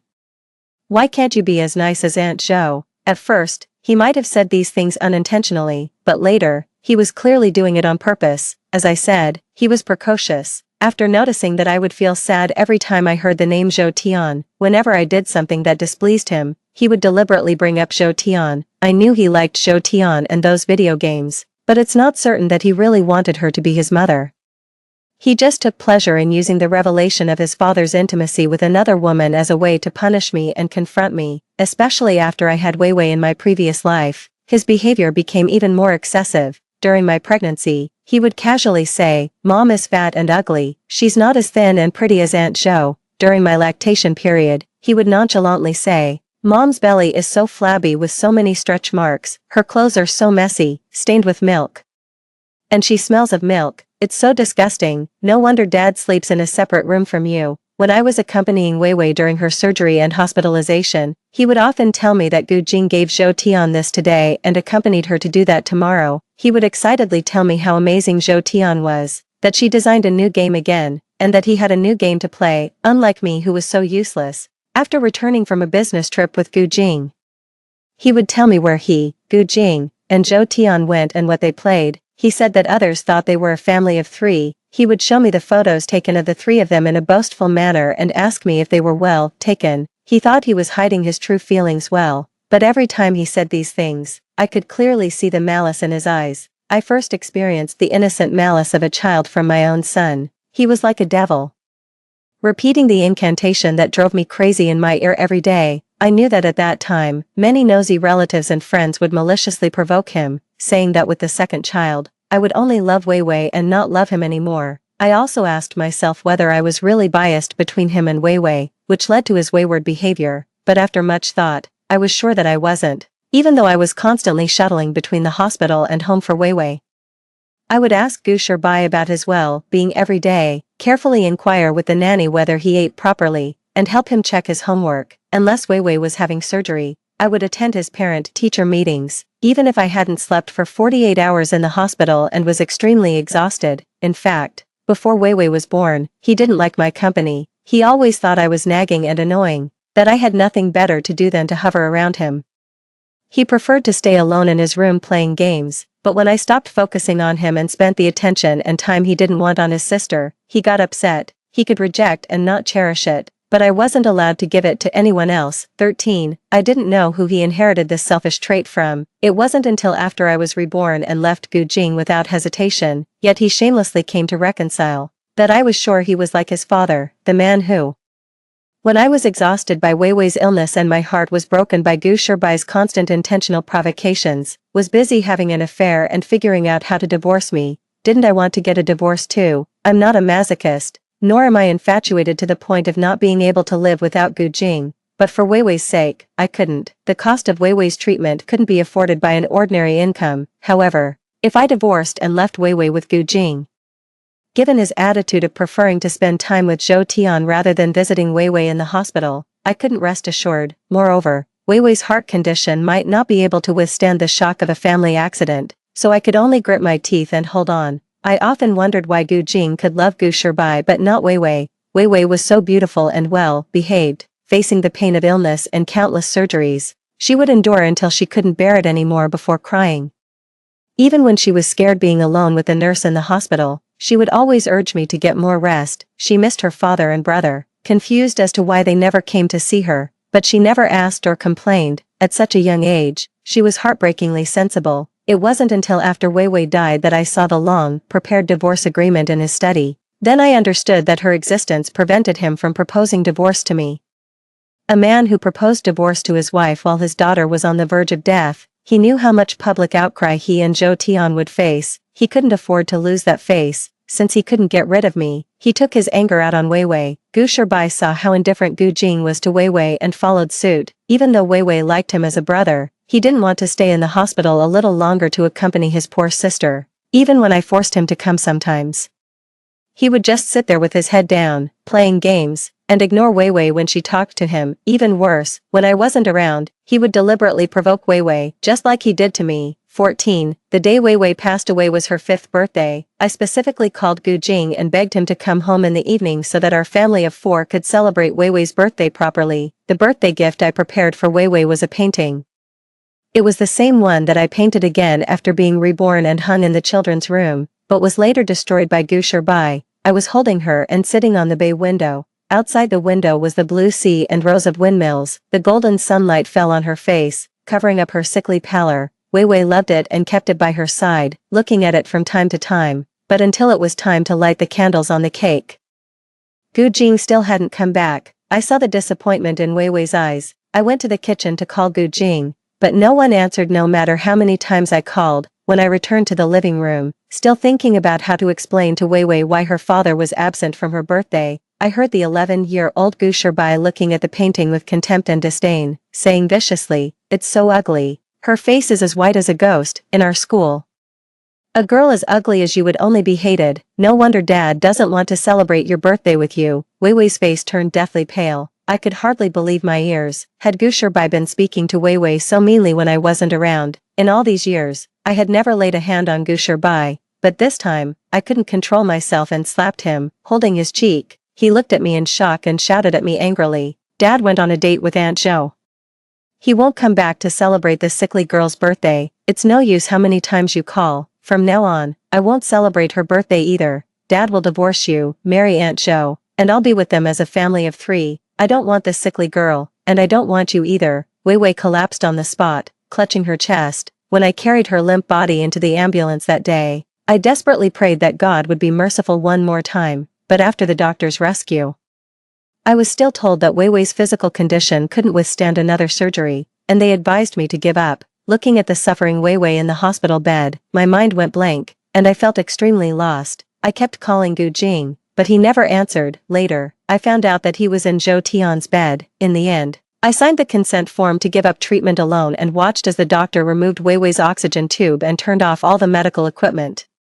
Gu Jing was the last one to arrive at the hospital. Even Gu Jing's parents and the funeral home staff had already arrived by the time he rushed in. He questioned me, asking why I didn't wait for him and why I had unilaterally given up treatment. I thought to myself, what was there to wait for him for? Wait for him to get out of his mistress's bed and come to Wei Wei's bedside to put on an act of being a loving father, just to avoid being criticized for not being there when his daughter was on her deathbed. Should my Wei Wei suffer a few more hours for the sake of his reputation? I looked at him and then at Gu Shirbai standing far outside the hospital room door. The expressions on their father-son faces were equally indifferent. One was busy having an affair while his biological daughter was on the verge of death, not even spending her last birthday with her. The other had maliciously provoked his own sister to death. Why could they be so calm? Why didn't they shed a single tear? I suddenly found the father-son pair terrifying. 15. I know these are all things that happened in my previous life. They haven't happened yet in this life, and they will never happen again. Perhaps I shouldn't judge the 6-year-old Gu Shirbai for crimes that haven't occurred in this life, but I can't help it.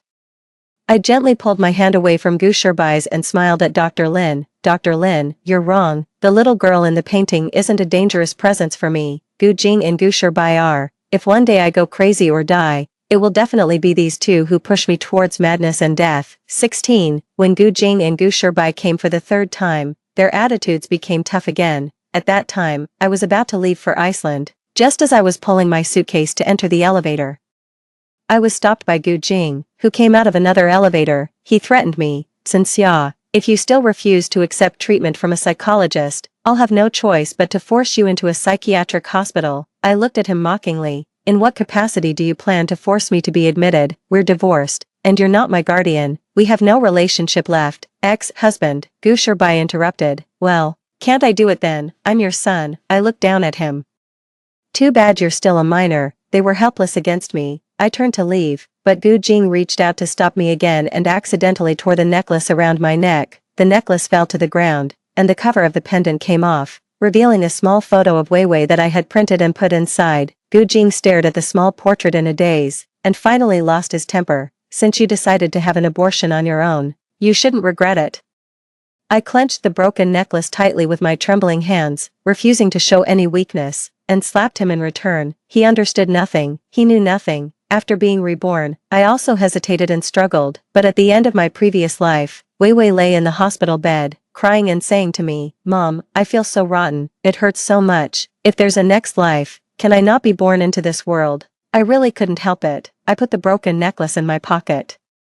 Without looking at Gu Jing and Gu Shirbai again, pulled my suitcase, and entered the elevator. 17. In winter, Iceland exudes an extreme sense of desolation. The surging waves crash against the black sand beach, and the dark sand formed by lava contrasts sharply with the white waves, waterfalls, volcanoes, glaciers, fjords. This small island boasts a variety of unique landforms and wonderful landscapes. Due to its proximity to the Arctic Circle, the daylight hours in winter are very short.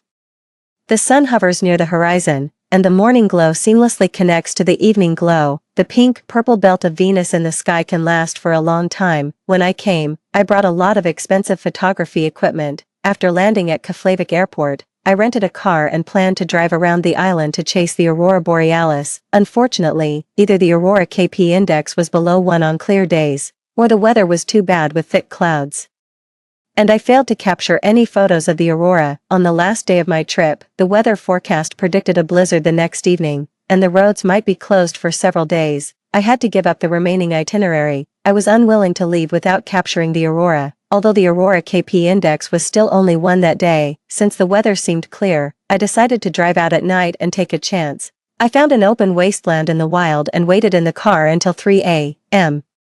but still saw nothing. Finally, I was disheartened and decided to give up. But sometimes, fate likes to play jokes. Just as I started the car to leave, the aurora appeared. The green light bands danced in the sky, flickering on and off, changing unpredictably, both magnificent and mysterious. I quickly grabbed my photography equipment, found the best vantage point, and set it up to record this gift from nature. In the temperature of more than 10 degrees below zero, I couldn't stand the cold after watching the aurora for a while, so I decided to take a nap in the car and let the equipment continue shooting automatically. The necklace that Gu Jing tore was hanging on the rearview mirror of the car, and Weiwei in the pendant was smiling at me. Looking at her face, I also smiled. "Weiwei, look, Mom has brought you to see the aurora." 18. I lay in the car, looking at the dancing aurora outside the window, and it took a long time for me to fall asleep.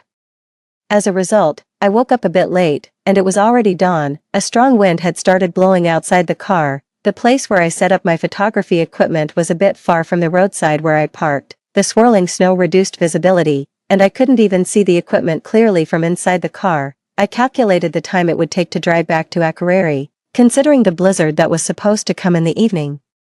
I got out of the car and braved the wind and snow to collect my equipment. At that time, I didn't know that the blizzard time predicted by the Icelandic weather forecast wasn't always accurate, and it was common for it to arrive earlier or later than expected. When I reached the place where I set up the equipment, I found that both tripods had been blown over, and one of the cameras was nowhere to be found, blown away by the wind. I groped around in the snow, which was several times thicker than last night, for a long time before I found the broken camera. Fearing that the melting snow would damage the SD card, I quickly took out the SD cards from both cameras and put them in my pocket separately. When I finished packing my equipment and started walking back, the world around me was a sea of white, and the visibility was less than 5 meters. The car key for the vehicle I rented didn't have a car finding button.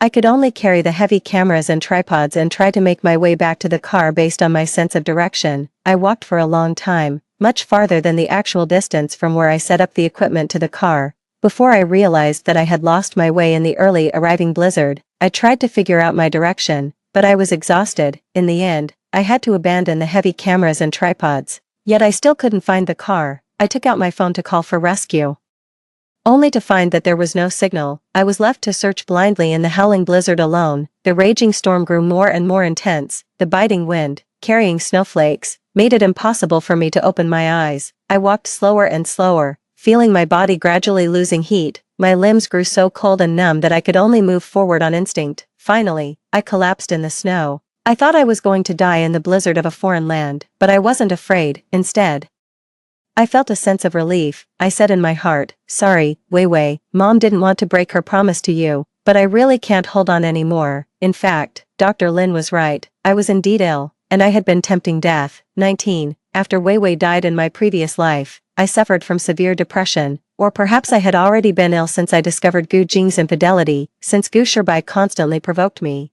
and since I accompanied Weiwei through countless surgeries and hospitalizations. Every day, the world seemed gray to me, and everything around me was full of malice. My husband and son were so cold-hearted, and my daughter was so pitiful. I struggled desperately, exhausting myself every day, yet I still couldn't see a way forward or a glimmer of hope. But for Weiwei's sake, I gritted my teeth and persevered, pretending that everything was fine in front of her, not letting her discover the cracks in the family or the ugly truth about her father and brother. Until Weiwei's death, all the suppressed negative emotions suddenly erupted, swallowing me up like an abyss. On one hand, I told myself not to die because I had promised Weiwei that I would live well even if she was gone. On the other hand, I couldn't stop hurting myself. At first, Gu Jing and Gu Shibai did feel guilty. They tried to hide their true feelings, but they couldn't have been completely indifferent to Weiwei's death. People are sometimes so contradictory. They tried to escape their sins while also feeling compelled to feel guilty and make amends. They pretended that everything was fine in front of me, just as I had done before. Gu Jing stopped seeing Zhou Tian, and Gu Shibai stopped saying hurtful things to me. They pretended that we were a happy family of three, but it didn't help me at all. I always remembered the identical cold looks in their eyes when they were by Weiwei's bedside, no matter how much they smiled at me or how gentle they were. In my eyes, they were still heartless, terrifying, and loathsome, the most detestable monsters in the world. The closer they got to me, the worse my condition became. I couldn't control my crying in the middle of the night, my outbursts of temper, or my self-harm. Soon, they began to lose patience. Thinking I was an embarrassment and a burden, they reverted to their old ways. Gu Jing started staying out late again, and Gu Shibai began his sarcastic remarks once more. The day I climbed to the rooftop of the 37th floor, Gu Shibai shouted at me with a look of disgust. It's all your fault that Gu Shiwei died. It has nothing to do with anyone else. There's no genetic disease in our family. If you had given her a healthy body, she wouldn't have gotten sick and died. I stood on the edge of the rooftop, stunned. Was it really my fault? It must have been something I didn't pay attention to during pregnancy that caused Weiwei to have a heart condition and suffer in this world. The thin thread that had been holding me back from death snapped at that moment, and I jumped off the 37th floor. 20. Depression doesn't heal on its own after being reborn. Even though I got a second chance at life, those negative emotions were still there. On the day of the abortion, I even hoped that I would bleed to death on the operating table and leave this world with Weiwei, but I dreamed of her. She always begged me not to die. Crying, I didn't want to let her down. That day, when I got home, I saw Gu Jing and Gu Shibai still living their lives without a care. They understood nothing, they knew nothing. Only I knew everything that happened in the previous life. Only I carried all the pain, and only I remembered their sins and their hideous appearances. So I fled from those two monsters, Gu Jing and Gu Shibai, but it wasn't enough. Those negative emotions persisted, as did the pain and the sense of guilt. I didn't want to break my promise to Weiwei, so I clung to the memory of her, constantly reminding myself of the promise I made to her and struggling against depression. That's why I decorated a children's room for her, pretending that she was with me. That's why I painted so many portraits of her, almost obsessively.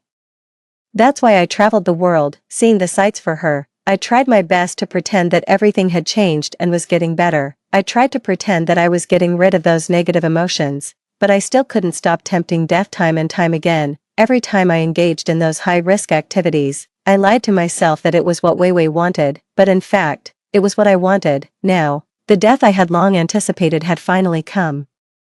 I felt at peace in the whiteout of the blizzard. Slowly, I closed my eyes. 21. Beep, beep, beep, beep, beep, beep, beep. Suddenly, the continuous honking of a car horn pierced through the blizzard where the visibility was zero. The harsh sound cut through the wind and snow and reached my ears persistently, irritating me so much that I felt annoyed. I struggled with the dark and negative thoughts in my mind for a long time amidst the unceasing car horns. I really wanted to give up. I really wanted to give up. But then I thought of Weiwei. Finally, I opened my eyes, struggled to get up from the snow, and found the tripod that I had discarded earlier. To my surprise, I realized that I had been walking in circles, using the tripod as a crutch. With my almost frozen limbs, I crawled towards the direction of the car horn with all my might. 1 step, 2 steps, 3 steps. when I finally found the car, I realized that it hadn't been far from me at all, at most 100 meters away. How should I describe the miraculous scene I saw when I opened the car door? Shivering, no matter how many times I thought about it later, I believed that it was Wei Wei's spirit that saved me in the deadly blizzard and guided me to safety, because it was simply impossible. The heavy tripod I had placed on the passenger seat, perhaps due to the blizzard shaking the car, had toppled towards the driver's seat. The necklace I had hung on the rearview mirror somehow fell and wrapped around the tripod, pressing down on the horn. In the continuous honking, Wei Wei and the pendant smiled at me. At that moment, tears streamed down my face. Epilogue. After getting back in the car that day, my phone regained signal. I called for rescue, and half an hour later, Icelandic rescue workers arrived and took me to a local hospital for examination. Fortunately, my frostbite wasn't too severe, and I returned to China after a few days in the hospital. After experiencing that blizzard, my depression seemed to heal suddenly. I had always known that this coastal town was beautiful, but during the year I lived there, I had been living numbly, feeling nothing. Even though I traveled a lot, I couldn't really appreciate any of the beautiful scenery. But after coming back from Iceland, I suddenly felt that everything was different. The huge windmills in the distance turned leisurely. The blue sea gently washed the golden beach, and the glow of the setting sun on the rusty old ship was so beautiful that it made people stop and stare. The world was no longer gray, it was filled with so much color. I still lived there, continued to paint, and traveled around, but I no longer deliberately engaged in dangerous activities. I started to get involved in new media, posting the paintings of Wei Wei and some of my travel photography works online, which attracted a lot of attention. Suddenly, I became a rising star painter and photographer with many fans. A year later, someone contacted me, wanting to hold an art exhibition for me, and I agreed. The theme of the exhibition was An Angel Once Came. All the works on display were portraits of Wei Wei. Surprisingly, a large number of people came to the opening day, including Gu Jing and Gu Shibai. Although I didn't care much, they had actually been harassing me.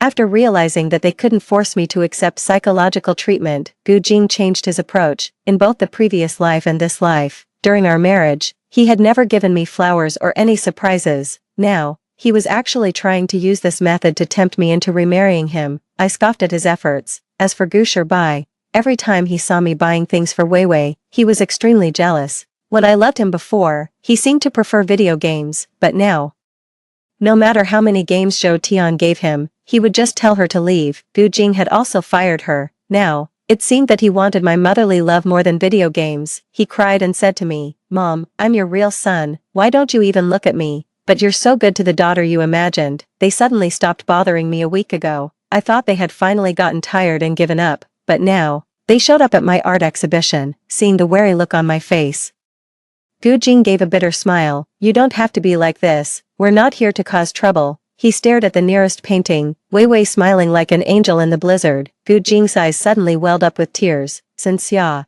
I've been having the same dream lately, dreaming that we have a daughter named Gu Shiwei." With his eyes red from crying, Gu Shibai also looked at me and asked, "Mom, I had the same dream, is it true?" I looked at the father-son pair coldly and said nothing.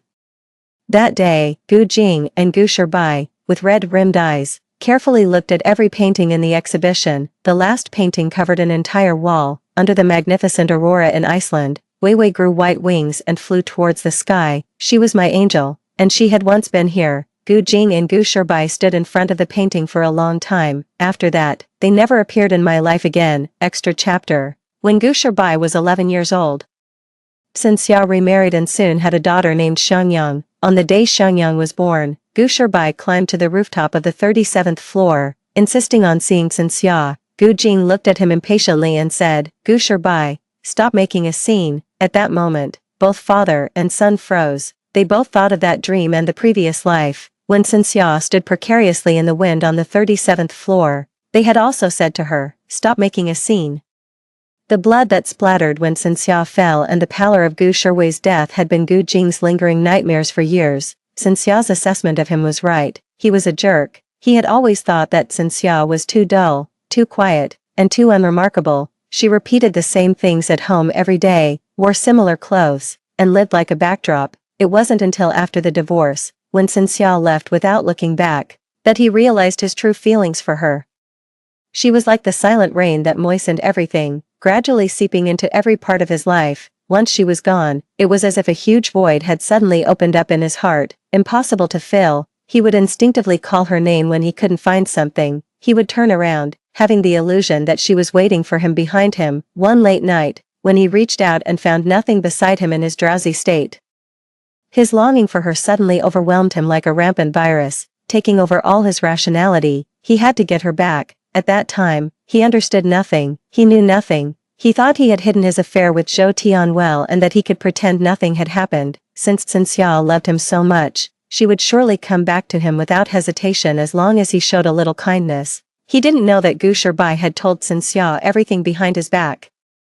He had no idea what he had done in the previous life. He couldn't understand why Xinxia looked at him with such cold, mocking eyes, as if he were something dirty. It wasn't until he had that dream, in the dream, after Xinxia's death in the previous life, he also came to his senses like he did now and finally realized his feelings for Xinxia. The guilt, heartache, and longing were so intense that they almost drove him crazy. He knew he had to do something, he had to take action, so he took revenge on Zhou Tian. He drove her out of the company, leaving her with no way out, drowning in debt, and eventually forcing her to sell her body. In the end, she contracted a venereal disease and came to him with a knife. As she insanely plunged the knife into his heart, she roared, "Did I force you to cheat? Did I force you to sleep with me? It's you, you're the one who's a jerk and can't control yourself. Why do you blame everything on me?" Yes, he was such a despicable person, always eager to shift the blame and avoid the truth. Just like he knew that Weiwei's congenital heart disease was likely caused by Xinxia's emotional shock after discovering his infidelity during pregnancy, which led to Weiwei's congenital deficiencies, but he didn't want to admit it, so he ignored Xinxia's pain and Weiwei's illness, using his affair to numb himself. Even on the day Weiwei died, he still didn't want to admit that he was wrong. He blamed Zhou Tian, claiming that it was her soft and fragrant body that held him back, and that it was she who secretly set his phone to silent, causing him to miss Xinxia's calls and thus miss Weiwei's last birthday. He blamed Xinxia, saying that it was she who signed the consent form to give up treatment without authorization, and that it was she who prematurely ended Weiwei's life, preventing him from seeing her for the last time. It was all their fault. He was blameless. He had always distorted the truth and told himself this, so Xinxia was right. He was a terrifying monster, repulsive and unrepentant. He deserved to fail in winning back Xinxia's love. He was unworthy of it. He no longer dared to see her. In fact, he didn't really want to give up on Xinxia. He still wanted to keep pestering her, but he was afraid of her cold gaze, which reflected all his darkness and laid bare all his dirt. So over the years, he had restrained himself and also kept an eye on Gu Shirbai, preventing both of them from disturbing Xinxia. In truth, he also blamed Gu Shirbai, resenting him for provoking Weiwei to death in the previous life and for driving Xinxia to her end. Even though he had never properly guided Gu Shirbai or stopped his bad behavior, he could deceive himself into believing that he was not at fault and that it was all the fault of the 11-year-old Gu Shirbai in the previous life. After Xinxia's death, Gu Shirbai himself suffered from severe depression. Xinxia was spot on when she said that Gu Shirbai's bad traits were just like his. Just as he only repented after Xinxia's death, Gu Shirbai only realized how much he loved the mother he had been mentally abusing after her death. Gu Shirbai began to cry uncontrollably for no apparent reason, lose his temper for trivial reasons, and harm himself if not watched closely, just as Xinxia had done before. And Gu Jing watched all this coldly, with no intention of intervening. In the previous life, Gu Jing had no idea what became of Gu Shirbai after his own death. However, in this life, after having the same dream about the previous life as Gu Jing, Gu Shirbai suffered from the same severe depression as before. He would often cry and beg to see Xinxia, clutching his chest and asking Gu Jing, "Dad, my heart hurts so much. Do I have a heart disease like my sister? If I have a heart disease too, will Mom and my sister forgive me?" But every time he went to the hospital for an examination, the results showed that everything was normal. When he got a bit older and understood what a psychological effect was, he stopped asking Gu Jing this question, but he still clamored to see Xinxia. Since he was under Gu Jing's watch, he could only spy on every aspect of Xinxia's life through the internet and other people. After discovering that Xinxia had a new boyfriend, he began to provoke Gu Jing just as he had once provoked Xinxia. He would deliberately tell Gu Jing where Xinxia had gone to play with that man, that Xinxia had received gifts from him, that Xinxia had kissed him, and that Xinxia had accepted his proposal. Xinxia was getting married, he repeatedly told Gu Jing, without growing tired of it. how happy Xinxia was after leaving them. He was punishing himself while also tormenting Gu Jing, through the repeated heartache. Gu Jing finally understood how Xinxia had felt when facing Gu Shibai, and he finally grasped why Xinxia had been so determined to abandon this son. He was just like him, a detestable demon. On the day he learned that Xinxia was getting married, Gu Jing almost went crazy. He desperately wanted to rush to her, grab her, and ask how she could get married, how she could fall in love with someone else, and whether she had forgotten about Wei Wei.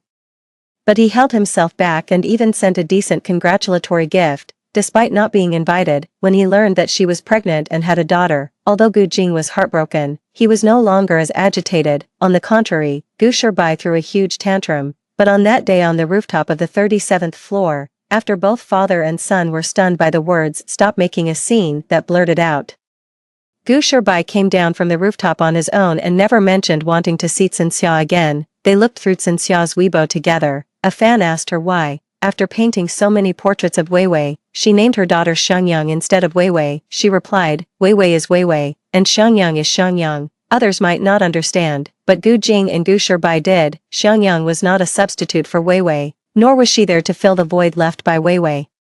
Xinxia was a great mother, and she had never shown favoritism to any child. Later, Gu Jing invested half of his fortune in charity and established a children's cardiovascular disease charity foundation. As Gu Shibai grew older, he often reminisced about his despicable self in the dream of the previous life. In fact, although he liked video games and Zhou Tian, who could design games, he had never really wanted Zhou Tian to be his mother.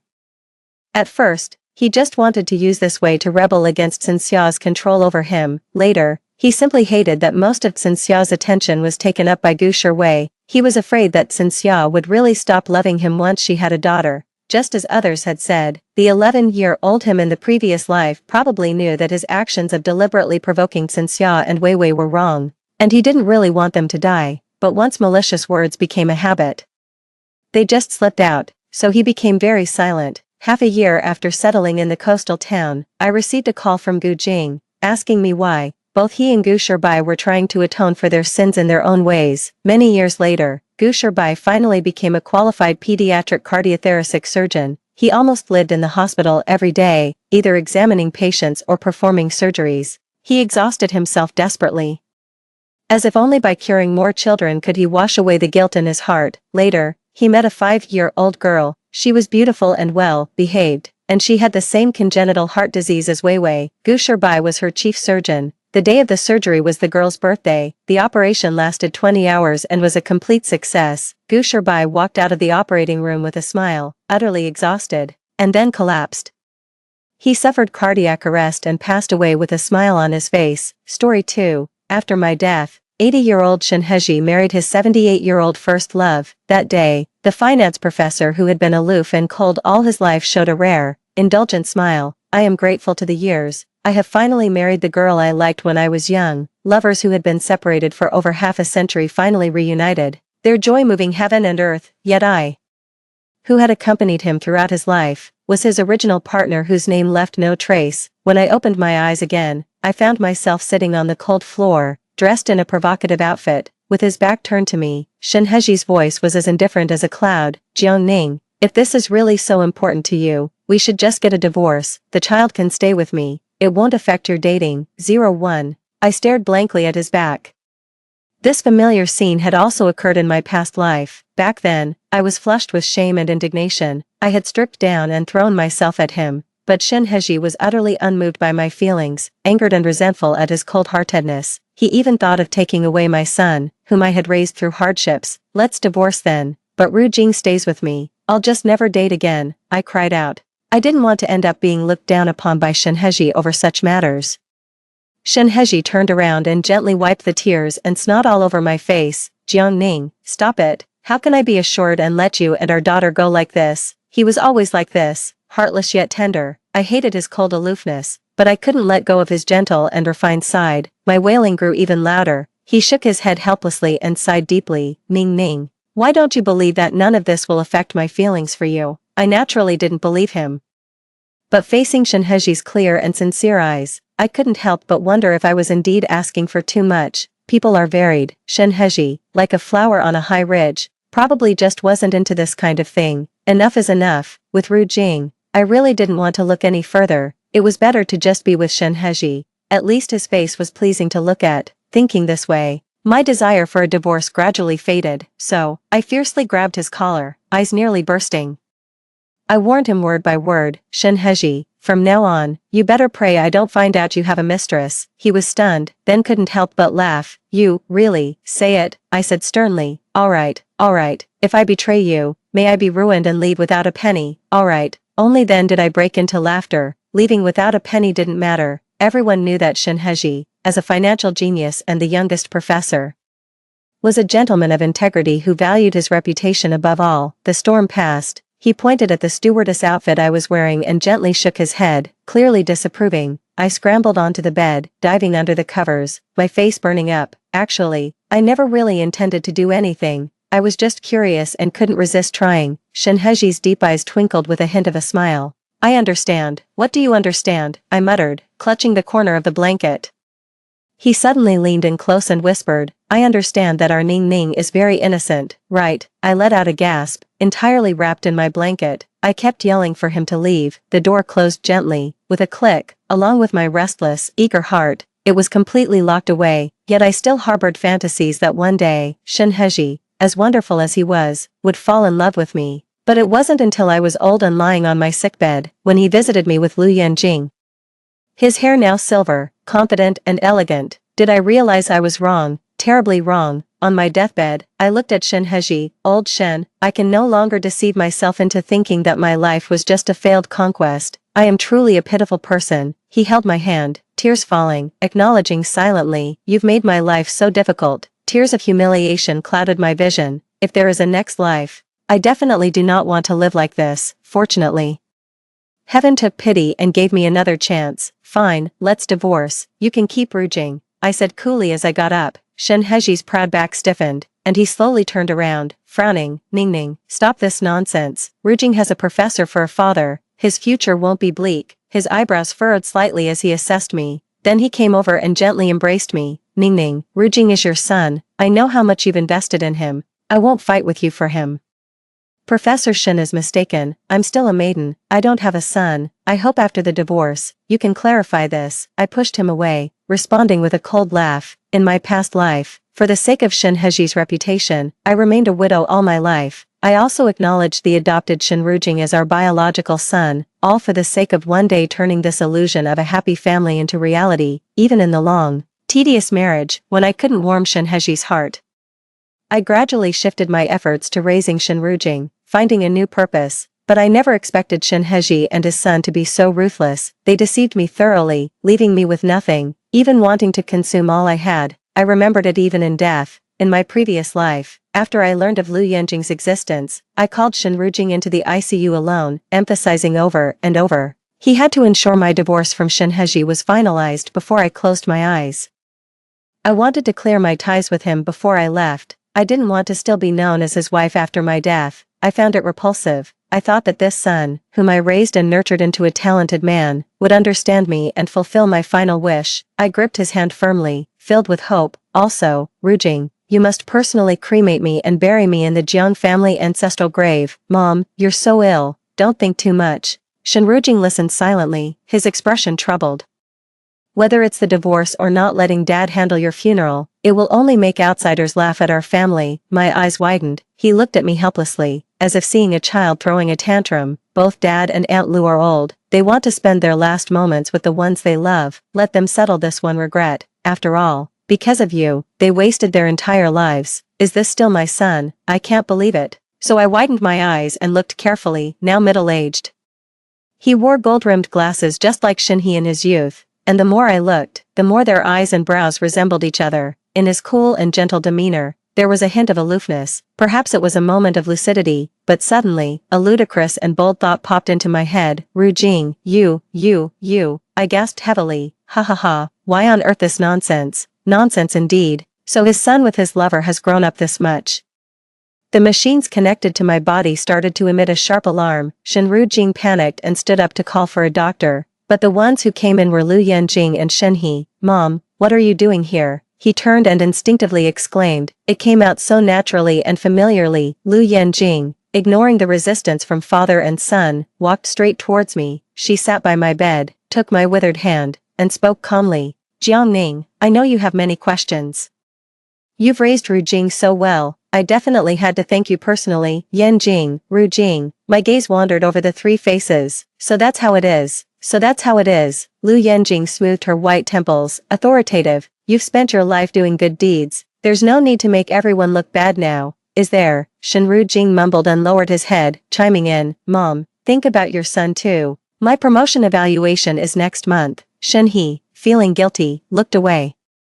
A man who had been upright all his life now couldn't even look me in the eye. Good, good, good. You're all so wonderful. After a while, coming to terms with it, I pounded the bed and laughed bitterly. My life, Jiangning, from beginning to end, was spent making wedding clothes for others. Even in death, I'm being manipulated by others. My death was silent, and my life details were deliberately obscured. The public only remembers the renowned finance expert Shen He, who, after becoming a widower, reunited with his first love. This couple, separated for 60 years, finally tied the knot in the last stage of their lives, with no regrets and time well spent. The whole world cheered and celebrated for them, while I, who accompanied Shen He for a lifetime and devoted my life to him, was merely a footnote in their love story, not even worthy of a mention by name. Occasionally when people mentioned me, they said I almost made them miss out on a lifetime together, after I agreed to the divorce.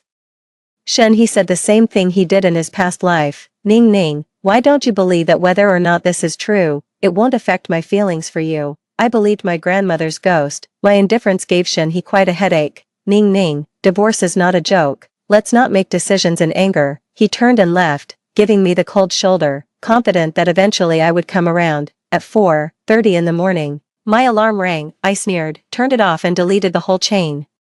Then continued to sleep soundly. Mom, I want to eat the braised beef noodles you make. You haven't kneaded the dough yet. I'm going to be late. Shen Ru Jing knocked on my door. His intelligence was not fully inherited from Shen He, but his fussy and fastidious character was exactly like him. From a young age, he insisted on only eating meals prepared by me. Go find your dad, I said, pulling the blanket over my head. He paused for a moment, then closed the door firmly behind him. After a good night's sleep, I woke up radiant and carefully applied my makeup before making a long overdue phone call. Fu Yuyan, I heard you've returned to start a business and even got a celebrity girlfriend, something like Lu Yan, right? After my rebirth, I immediately looked into Lu Yanjing. As a popular idol, her information was easy to find. Online sources mentioned she was about to star in a big-budget film, supported by mysterious financial backers, essentially bringing capital to the production team. Before I died, I overheard from nurses that Lu Yanjing had married an overseas businessman, Fu Yuyan. Fu Yuyan passed away 3 years ago due to illness, leaving no children behind. That simplifies things. Unknown to many, I was adopted by the Fu family at the age of 12 and called Fu Yuyan brother for a year, because he had confessed to me, and I later fell for Shen Heji.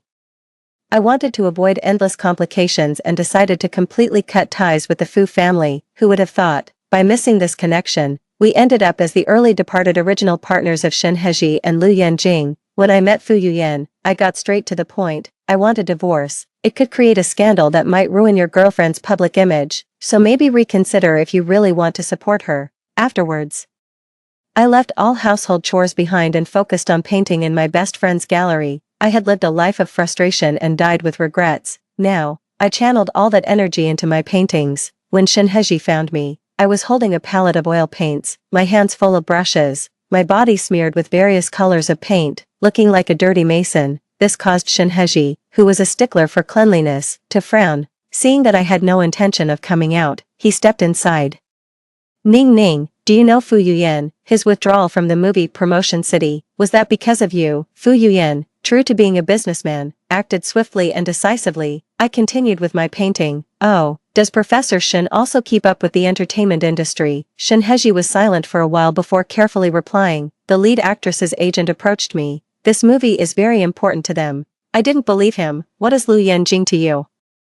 Shen Heji adjusted his glasses and said helplessly, Ning Ning, I don't actually know her. It's just, Shen Heji, what do you think of this painting? I suddenly put down my brush and stepped aside. The large canvas depicted a fiery sunset illuminating a desolate mountain path in red. A simple woman was carrying 2 heavy baskets along the fiery red mountain path. Ning Ning, you know I don't understand art. Promotion City, this movie. My fingers traced the baskets as I spoke for myself. Do you know what she's carrying? It's charcoal. I turned to look at him, my smile cold. The sun is about to set, the stones underfoot will cool down, but if she's carrying charcoal, she can use the sunset to keep paving the fiery road, burning endlessly. Charcoal can't possibly be this heavy. Nor can the sunlight ignite it, that's simply not plausible, so. This is just a lie to deceive women. The sun must set, and the path ahead must darken. The foolish woman in the painting is me from a past life. I viewed Shinheji as the sun I was chasing, and Shinrujing as the charcoal in the basket, my remaining hope, always deceived by lies, carrying the weight. I moved forward, I stared intently at the painting, then suddenly, with a fierce motion, I grabbed the bucket of paint from the ground and hurled it at the canvas. Paint splattered everywhere.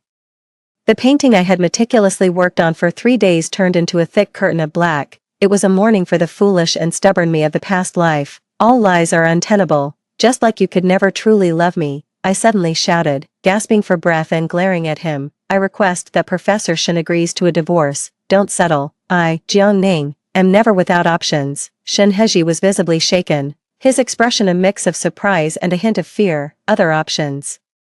Are you referring to Fu Yuyan? He asked, his lips quivering. In that moment, he seemed to finally understand that my resolve to divorce was real. 2 days later, Lu Yanjing and her agent came directly to my door. Upon entering, she looked around with her neck held high. Her demeanor was as if she was surveying her own fiefdom. The young Lu Yanjing was indeed attractive, but her condescending attitude, looking down on others as if they were mere ants, was exactly the same as when she was older.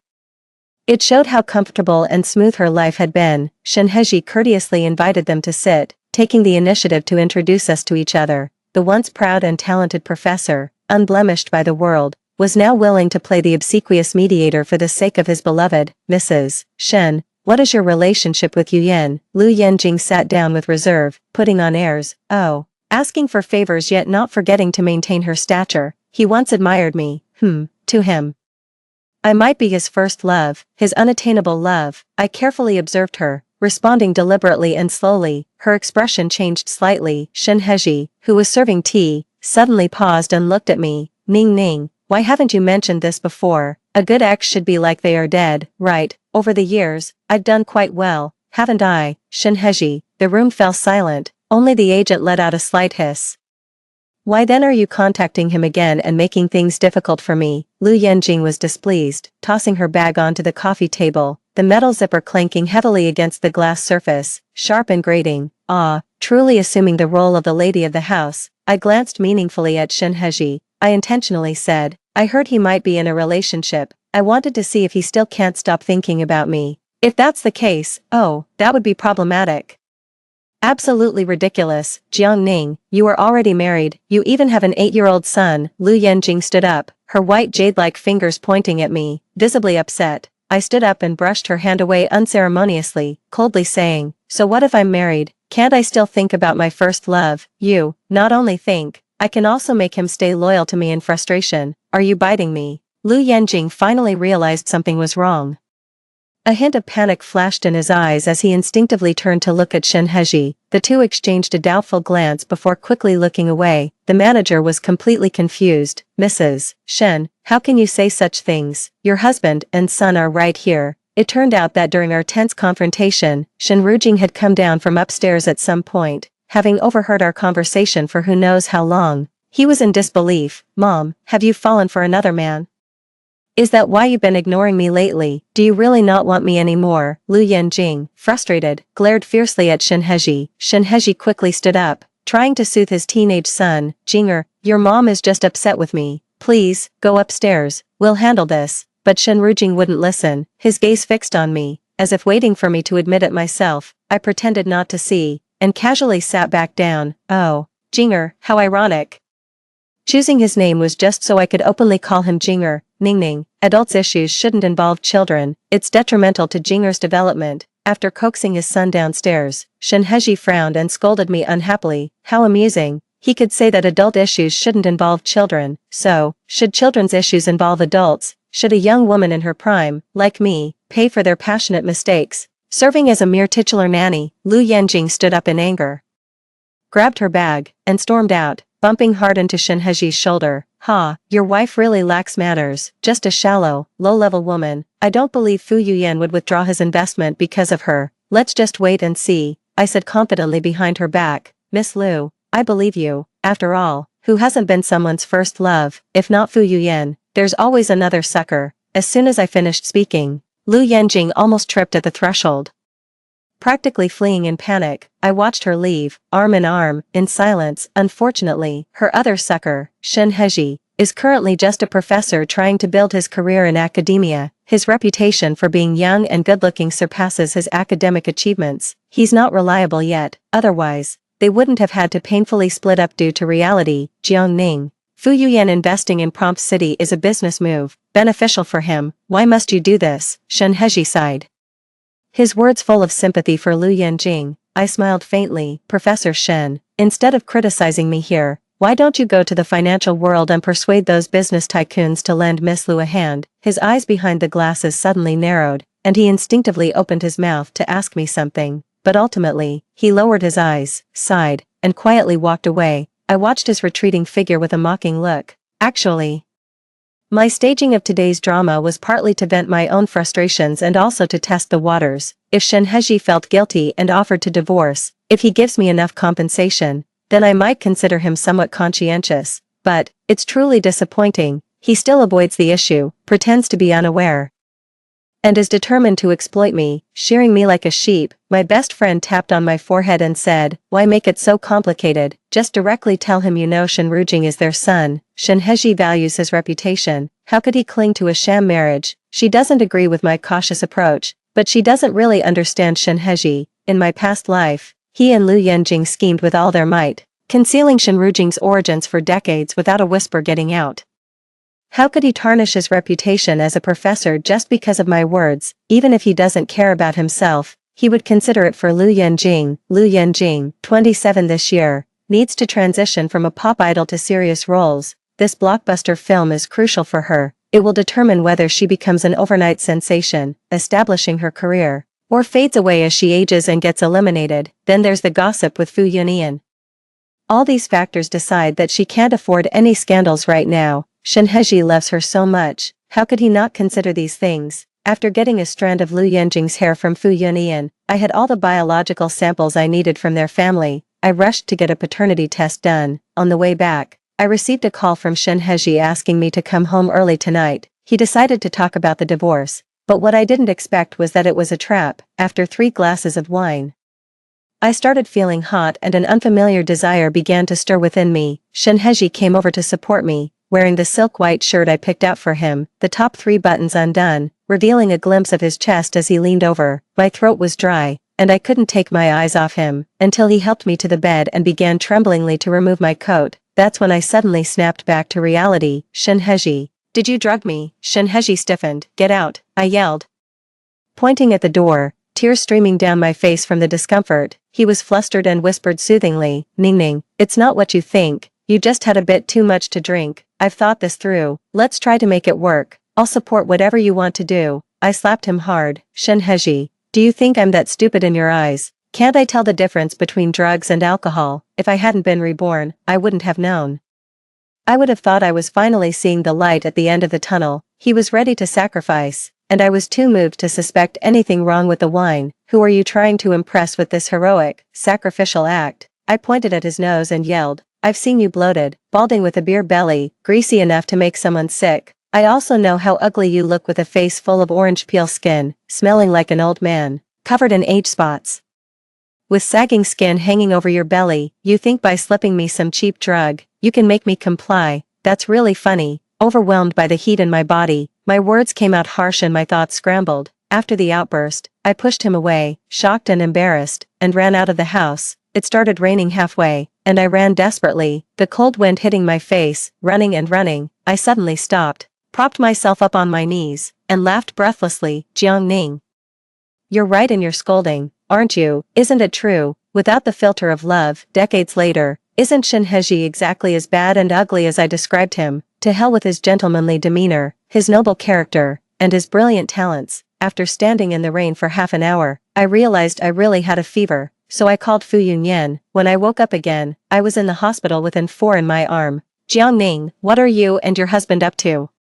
Fu Yunyan looked displeased as he handed his phone to me. It was his WeChat conversation with Lu Yanjing. Yunyan, Jiangning is just trying to spite her husband and seeking validation from you. She's a full-time housewife. What does she know about movies? If you really care about old times, you shouldn't indulge her nonsense. Everyone in the city knows she's madly in love with Shen Heji. Scrolling up, there was a video of more than a minute, under home surveillance. Shen Heji and I were having a candlelit dinner, gazing deeply into each other's eyes. Then I leaned on him, and he helped me into the room. I scoffed coldly and handed the phone back to Fu Yunyan. Then I called the doctor and explained the situation. Bastard, Fu Yunyan cursed, hands on his hips. After the doctor left, Ning Ning, they can forget about this money. It's absolutely outrageous to think you have no one to support you, he said as I fought back tears. No. I'll make them lose convincingly. Fu Yunyan looked at me, puzzled. My best friend Shen Han was on her way, bringing the anime movie sponsorship proposal we had worked on overnight. Shen Heji was right about one thing. Fu Yunyan's investment in Lu Yanjing was a business move, aimed at making money. How could I, then, rely solely on the fragile bonds of our youth to influence him? In this life, I might divorce, but my career will certainly flourish in my past life. Because of Shen Heji's obsession with cleanliness, I gave up the art I had studied hard for 20 years to devote myself full-time to him and his son. At that time, Chen Han had invited me to be the art director for her traditional Chinese-style animated movie. Considering Shen Rujing's busy school schedule and his inability to get along with a nanny, I had declined the opportunity. Now, I aim not only to be an art director but also a producer, thus, regardless of Lu Yanjing's involvement. I am determined to secure Fu Yunyan's investment. The next day at the business cocktail party, Shen Heji and some industry bigwigs he had invited were persuading Fu Yunyan to continue investing in the movie Cui Qing. The director of Cui Qing was also present. I'm sorry, Director Zhou, but I've decided to invest in Director Chen's movie Neza instead. Which Director Chen? The crowd looked at each other in confusion. Chen Han and I entered, smiling. After a brief introduction, everyone received a copy of the movie sponsorship proposal. After looking it over, several were genuinely interested. Naturally, Chen Han's movie had been a dark horse in her previous life, and now with my rebirth enhancing it, anyone with a slight understanding of movies would know it's a good investment. Thus, no one mentioned Lu Yanjing again. Feeling neglected for the first time, her eyes immediately reddened. Jiangning, let it be enough, to spite him. You've dragged so many people into your act, it's too reckless. I'm afraid you won't be able to end this smoothly. Shen Heji furrowed his brows and rebuked me in front of so many people. Then he turned to look at Fu Yunyan. Speaking earnestly, he said, President Fu, as Yanjing's boyfriend, you should know how important the movie siege is to her. I promise to handle things with Jiangning properly and ensure she won't be wronged. I didn't respond. Chen Han simply rolled his eyes in frustration. Shen Heji, Ning Ning has only been married to you for 6 years. Have you truly forgotten how profound her artistic achievements are? Fu Yuyan's expression darkened as he spoke bluntly. Jiangning isn't causing trouble. It's you who should go back to academia. You don't understand the film industry. Ignoring Shen Heji's displeased expression, he pointed at Lu Yanjing. Moreover, let me clarify one thing. My relationship with Miss Lu is purely professional. Professor Shen, you'd better understand your position before you speak. Lu Yanjing, who had been forcing a smile, could no longer hold it in. She set down her glass and quickly left the event. Overnight, she lost not only a major transformative production but also a powerful financial backer. And I haven't even played my trump card yet. Uncertain whether he was embarrassed or pained by Lu Yanjing's situation, Shen Heji hesitated for a moment before hurrying after her. The crowd looked at me with sympathy. I just smiled. I didn't take it to heart. On the day the paternity test results came out, Shen Heji returned home drunk. Professor Shen, who usually avoided socializing and despised the pursuit of fame, had set aside all his pride for the woman he loved. Yet, he remained cold and aloof before me all his life. Staring at the report indicating a 99% probability of a biological father-son relationship, my heart still ached. I knew, it wasn't that I still harbored fantasies about Shen Heji, rather, I couldn't bear to admit that my life, in essence, had been worthless. The truth was brief, but to me, it represented over 40 years of enduring tough days and nights, of relentless hopes and fantasies, still gnawing at my nerves. As I opened the paternity report, I still fantasized. Could it be that Shen Rujing was only Lu Yanjing's son, and the resemblance I saw as I neared death was merely a trick of my failing eyes? now, utterly disillusioned. Shin Heji truly did not love me, not in the slightest. Throughout the long years, he never felt a man's instinct towards me. It would have been one thing if he had remained chaste, but he was indeed Shinru Jing's father. This realization trampled all my dignity as a woman into the mud. A surge of hatred welled up inside me, and I bit my lip until it bled. Shin Heji, I've decided, I want not just a divorce but also to leave you to them. I suddenly spoke out in the dark dining room. Shin Heji looked at me in shock and turned on the light. Why should I patch up your filthy, broken world? This is something you three should face together, I said emotionlessly. Shin Heji's face turned pale, his eyes clearing from their haze. He approached, his hands trembling as he picked up the report. After a long while, he lowered it slowly, his voice hoarse. Ning Ning, you know. Yes, I know. Nearly a minute of silence. He knelt before me, choking back tears. He recounted his past with Lu Yanjing to me. Back then, he was just a poor college student, unapproved by Lu's parents. The night they broke up, they impulsively slept together after drinking, due to lack of experience. It was 3 months before Lu Yanjing realized she was pregnant. She had to drop out of school and gave birth to Shinru Jing. Ning Ning, it's my fault. I ruined her life. Shin Heji gripped my hand tightly. I only feel guilt towards her, believe me. As for that matter, it's not what you think. I wanted to remain pure for her. Seeing my disbelief, he stood up, pulled me into his study, and took out a psychological report. After that incident, I've been seeing a psychologist. I can't get over it myself. I hate that I couldn't control myself. Ning Ning. Give me some time. Struggle flashed in his eyes as he looked at me painfully. If you mind Rujing, I will send him away and make sure you never see him again. Ning Ning, can we not divorce? My situation is only temporary. I didn't believe a word he said. Shin Heji's greatest achievement wasn't in finance, it was in PUA, being a master manipulator, unrivaled by anyone. In my past life, a single sentence. Whether or not that happened, it won't affect my love for you.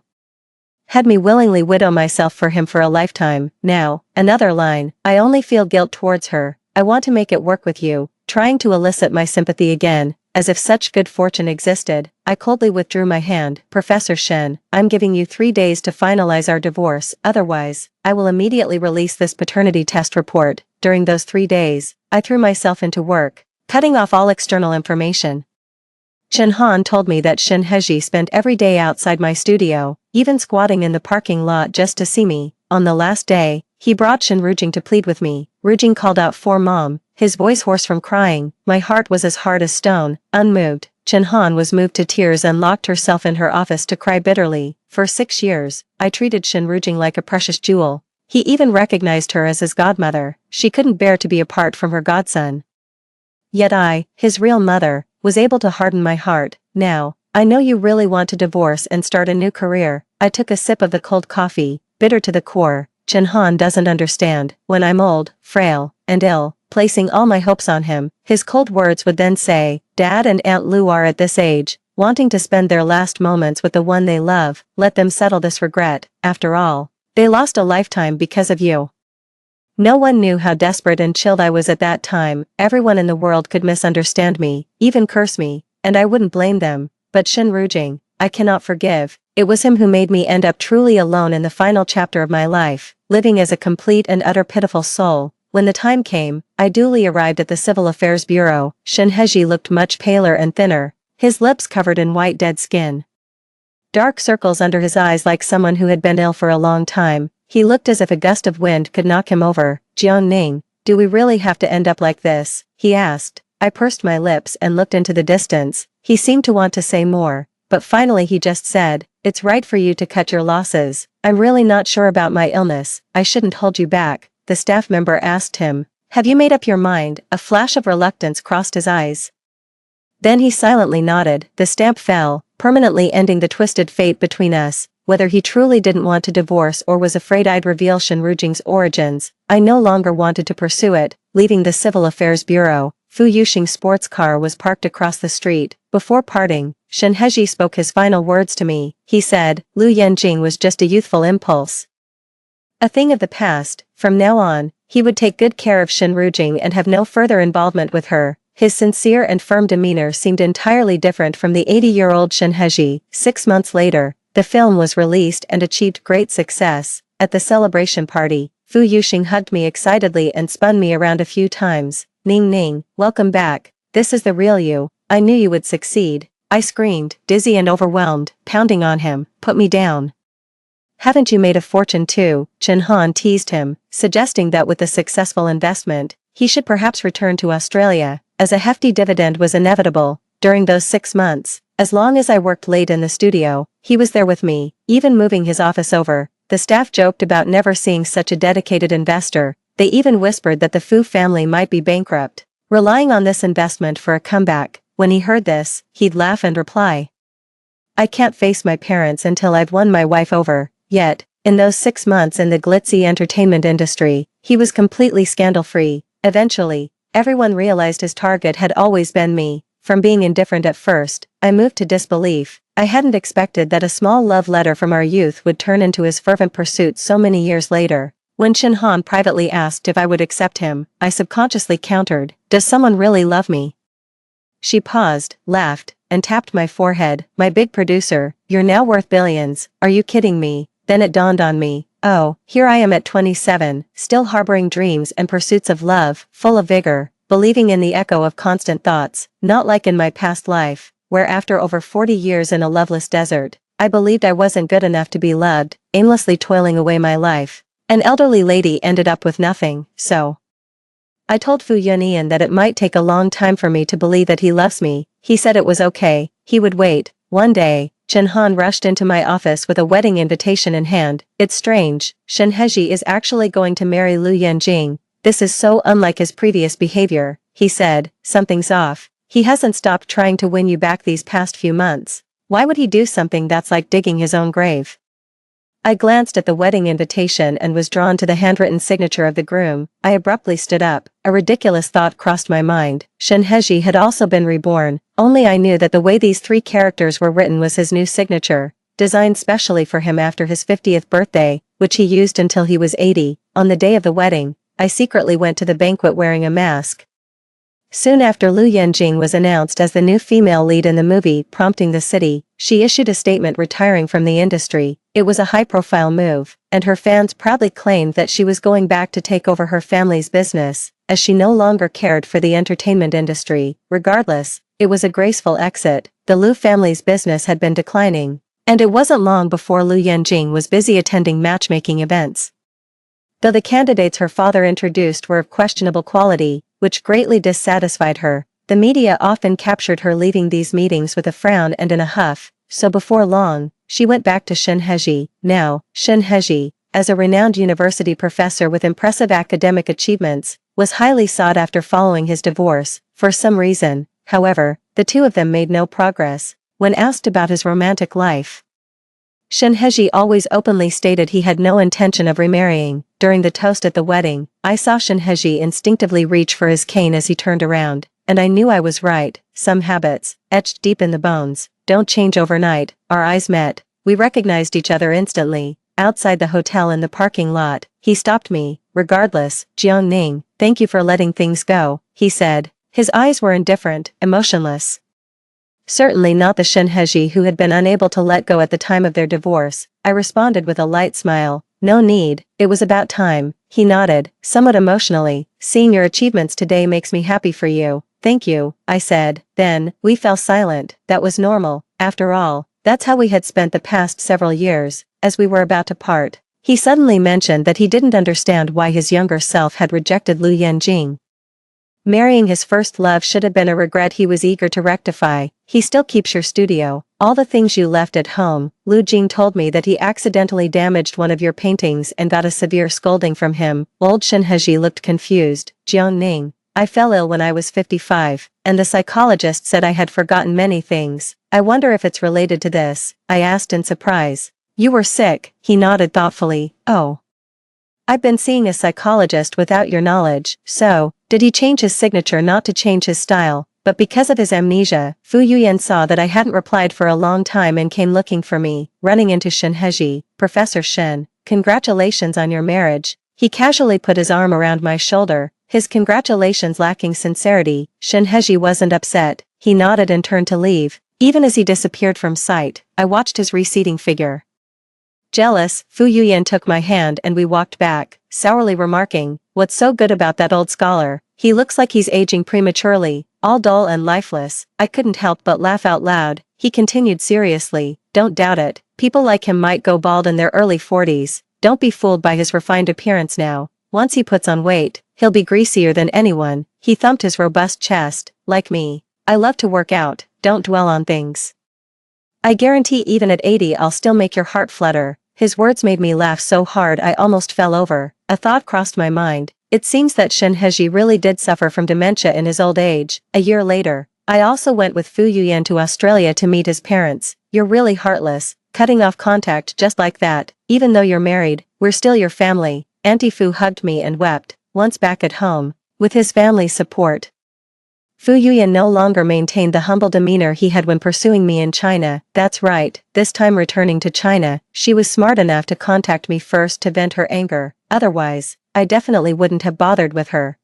"As if I don't have my own temper," he said proudly. Auntie Fu, trying to hold back laughter and tears, explained to me, "Don't believe him, he actually came back to see how you were doing."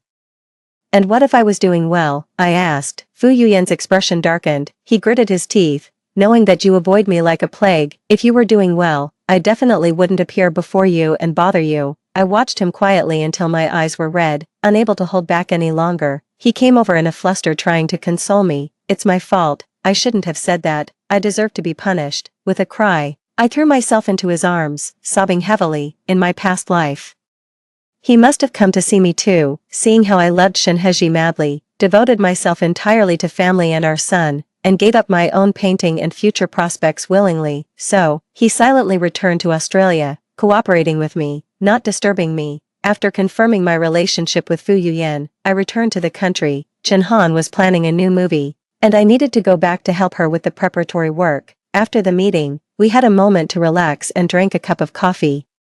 She told me that during the months I was in Australia, Shin Heji and Lu Yanqing's married life was chaotic. She reveled in the drama. That child, Lu Yanqing, we all know how difficult he is to manage. Lu Yanqing is another high-maintenance lady who doesn't lift a finger at home. I can almost picture it. Shin Rujing, finicky and obsessive about cleanliness, dislikes having strangers at home. Lu Yanqing, proud like a little princess, doesn't bother with household chores. Shin Heji, engrossed in his research, loves silence, and expects to be waited on hand and foot. What kind of life does this family of three lead? Chen Han chuckled as he pounded the table. You wouldn't believe it, but now everyone at University A, both faculty and students, knows Shin Heji isn't up to mark. Lu Yanqing ended up a widow right after getting married and is furious. She didn't even bother to save face for him. Shin Heji, once placed on a high pedestal, has been hilariously knocked down.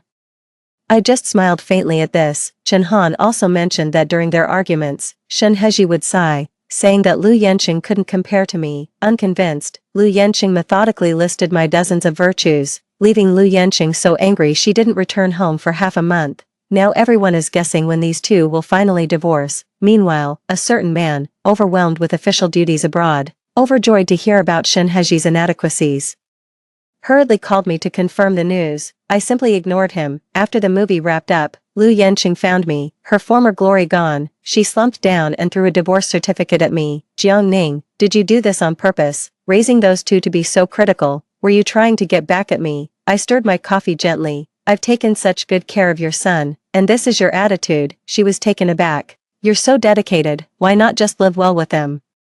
Why come and disrupt my life? If it weren't for you, I wouldn't be in this situation. Do you love Shin Heji? I asked. She replied irritably, I love Fu Yunian. Shin Heji and I were never meant to be. I understood, whether to love or not, for her and Shin Heji, was a choice of convenience at the moment. They are both selfish, loving only themselves. If they loved each other, why could they endure half a century without contact, without missing each other, and peacefully live their own married lives? If they didn't love each other, why did they immediately reunite like passionate lovers as soon as their respective spouses passed away, as if they couldn't bear to be apart even in death? Now I understand. For decades, they stayed out of each other's lives because each had someone else to share their burdens. They couldn't give up the benefits and convenience. Their reunion and continuation of their past relationship was merely due to loneliness.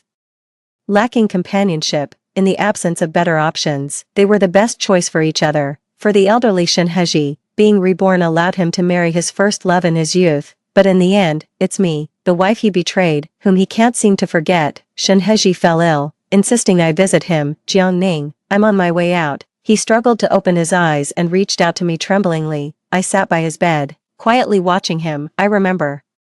Didn't I promise you that apart from that one thing, I would give you the greatest honor a wife could have, that in this life, I would only ever be with you, I will never betray you. Yes, you've said that before. I didn't shy away. His eyes saddened as he spoke, but I forgot. I found another woman, and I got married again, so, this must be my punishment. I didn't respond, and he slowly closed his eyes, succumbing to a feverish delirium. I knew then that the older Shinheji had passed away.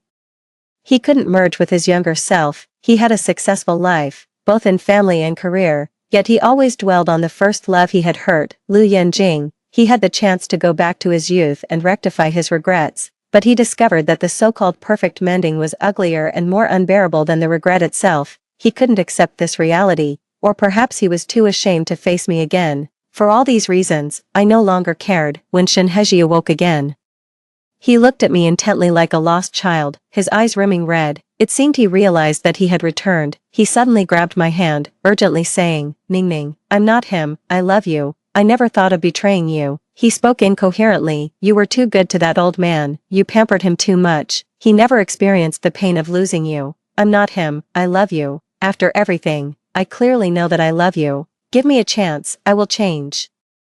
I pulled away my hand and shook my head. "Shinheji, this is you can't change. Your personality prevents you from recognizing and seizing what is beautiful. You see others' love as a sign of weakness." So, when he was successful, he looked down on me, ignored me, acting high and mighty, as if he were my deity. But when I truly left, you became afraid, so, he belittled me, and now he's groveling. In his previous life, did he really win? Now I know, he did not. His best years were not spent with the one he loved. He could have had a passionate and vibrant life with me, but he failed to seize it. Instead, we wasted our lives on each other. I am at peace now. For such a Shinheji, no matter who he marries, it's a waste. No matter how many times he is reborn, he is destined to miss out on happiness. And I, with a clear conscience, still have a bright and splendid future. To the old Mrs. Jiangning of the past life, I want to make peace, and then say goodbye. Leaving the hospital, I took out my phone and dialed, "Fu Yunian, I miss you. I can't wait to start my new life." Story 2. On the day I married Shinbai, his first love committed suicide by jumping off a building. On our wedding night, my husband held the body of that woman and wept until his voice was hoarse.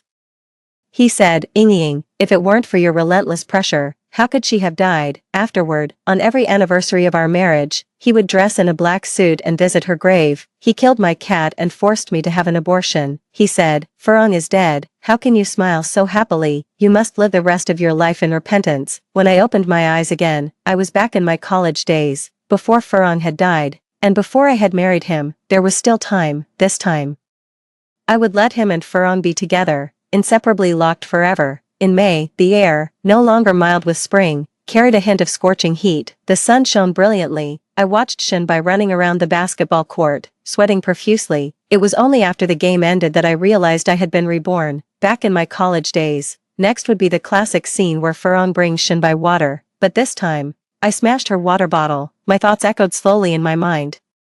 In my previous life, just as Shinbai was finishing his game, I excitedly ran to the supermarket to buy his favorite drink and water for his teammates. After paying, I realized that Furong, who had planned to come with me, was nowhere to be found. I didn't think much of it. Assuming she was busy with something, I sent her a message and then carried the heavy mineral water towards the basketball court. As I approached, I could hear the cheers. I quickened my pace, but when I reached the court, I saw everyone surrounding Shinbai. In his hand, he held a cup adorned with Peppa Pig. It was unmistakably Furong's cup, and there he was, unabashedly opening it and taking a drink. Shinbai and I grew up together, and since we were little, our elders joked about betrothing us. From the age of 7 or 8, he liked to call me little wife, always making me blush, so I knew Shinbai was a germaphobe. We often studied together in high school, and once I accidentally drank from his cup.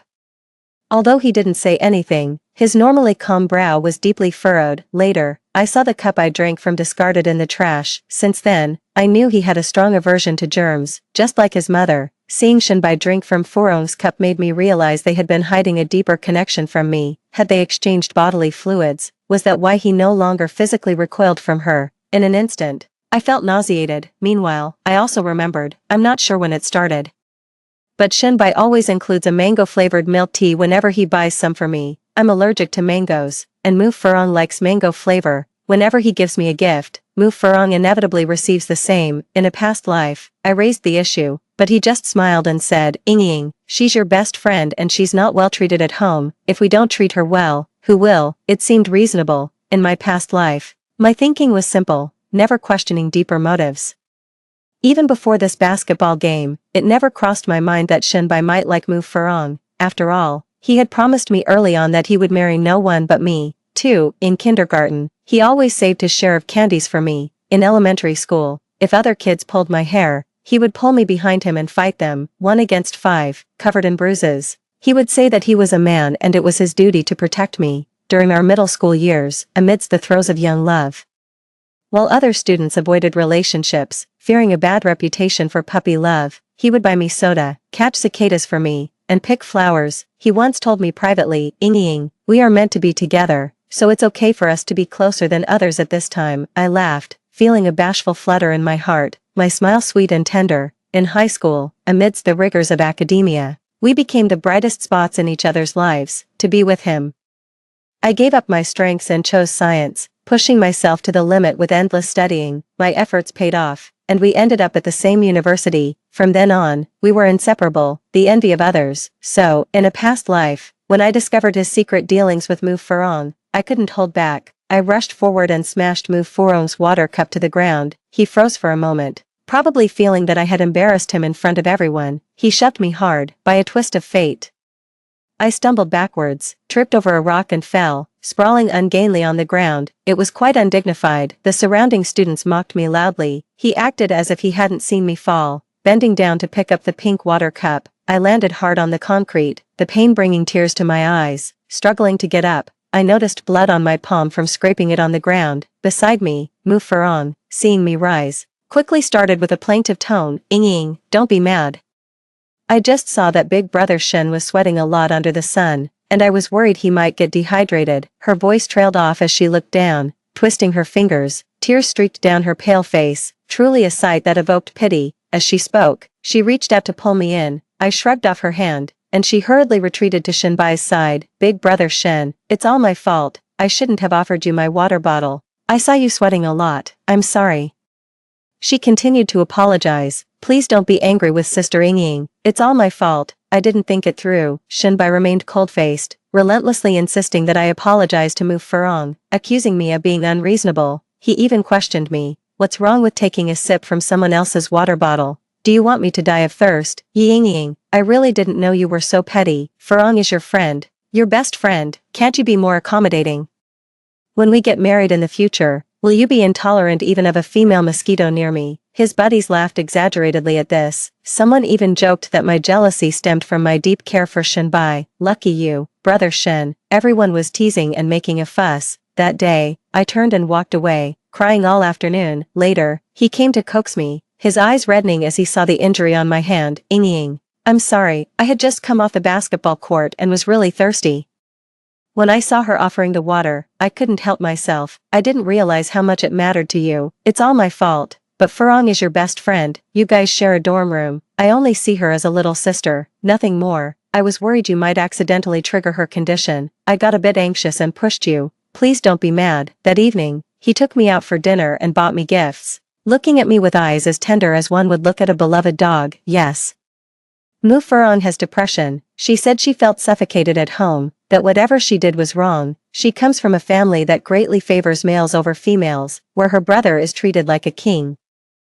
And even her grandmother won't let her sit at the table to eat. She could only eat what her brother left behind." Mu Furong told us, "I really can't stand my brother. He spits in the food while eating, and I can only eat what he leaves behind. If I don't eat, I go hungry. I feel nauseous with every bite." At that time, everyone in our dorm felt sympathetic and comforted her. Considering her depression, we all tended to give in to her. 3. "Hey, aren't you going to buy some water?"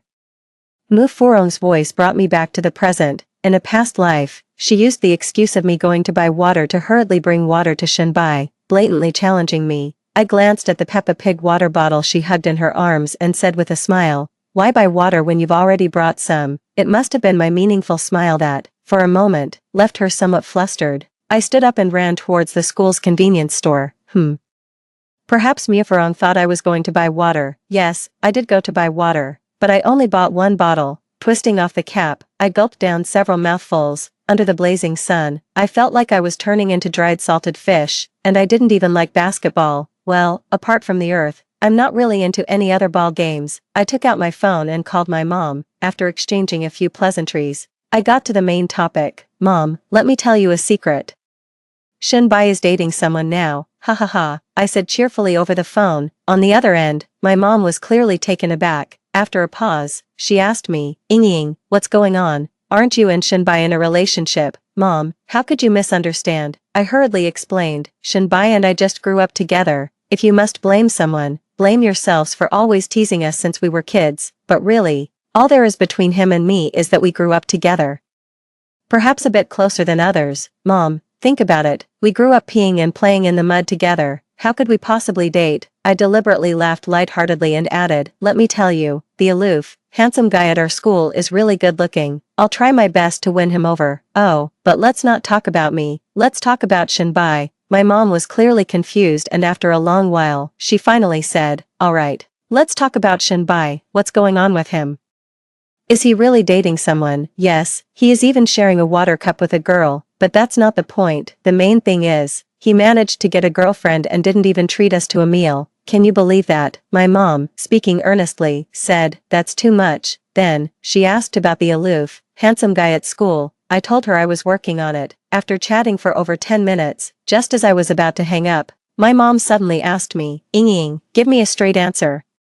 You and Shinbai, are you really not dating? Mom, it could be anyone but him, I said decisively. On the other end, my mom seemed to breathe a sigh of relief. I too, exhaled deeply as I hung up the phone. In my previous life, I was naive and unaware of our family business matters. But in this life, I know it's a critical point. The Shin family is facing major financial issues and is seeking financing. If the financing fails, the Shin family will face the risk of bankruptcy. In my previous life, my family invested in theirs because Uncle Shin told my mom, your Ying's heart is entirely with my boy, and sooner or later, we will be one family. In this life, I made it clear to my mom that I do not love Shinbai. We will not get involved with the Shin family's business. Letting go of Shinbai feels really good. When you no longer love someone, that sense of relief and joy truly promotes mental and physical health. In my previous life, I suffered from depression under Shinbai's emotional abuse, eventually succumbing to breast cancer. In this life, for the sake of my own health, I should love myself a bit more. I was drinking a beverage as I walked to the court and, sure enough, there was Shinbai, tilting his head back, drinking from a Peppa Pig cup, gulping loudly in the sun as his Adam's apple bobbed. Seeing me, he hurriedly stopped drinking and walked over. Ying,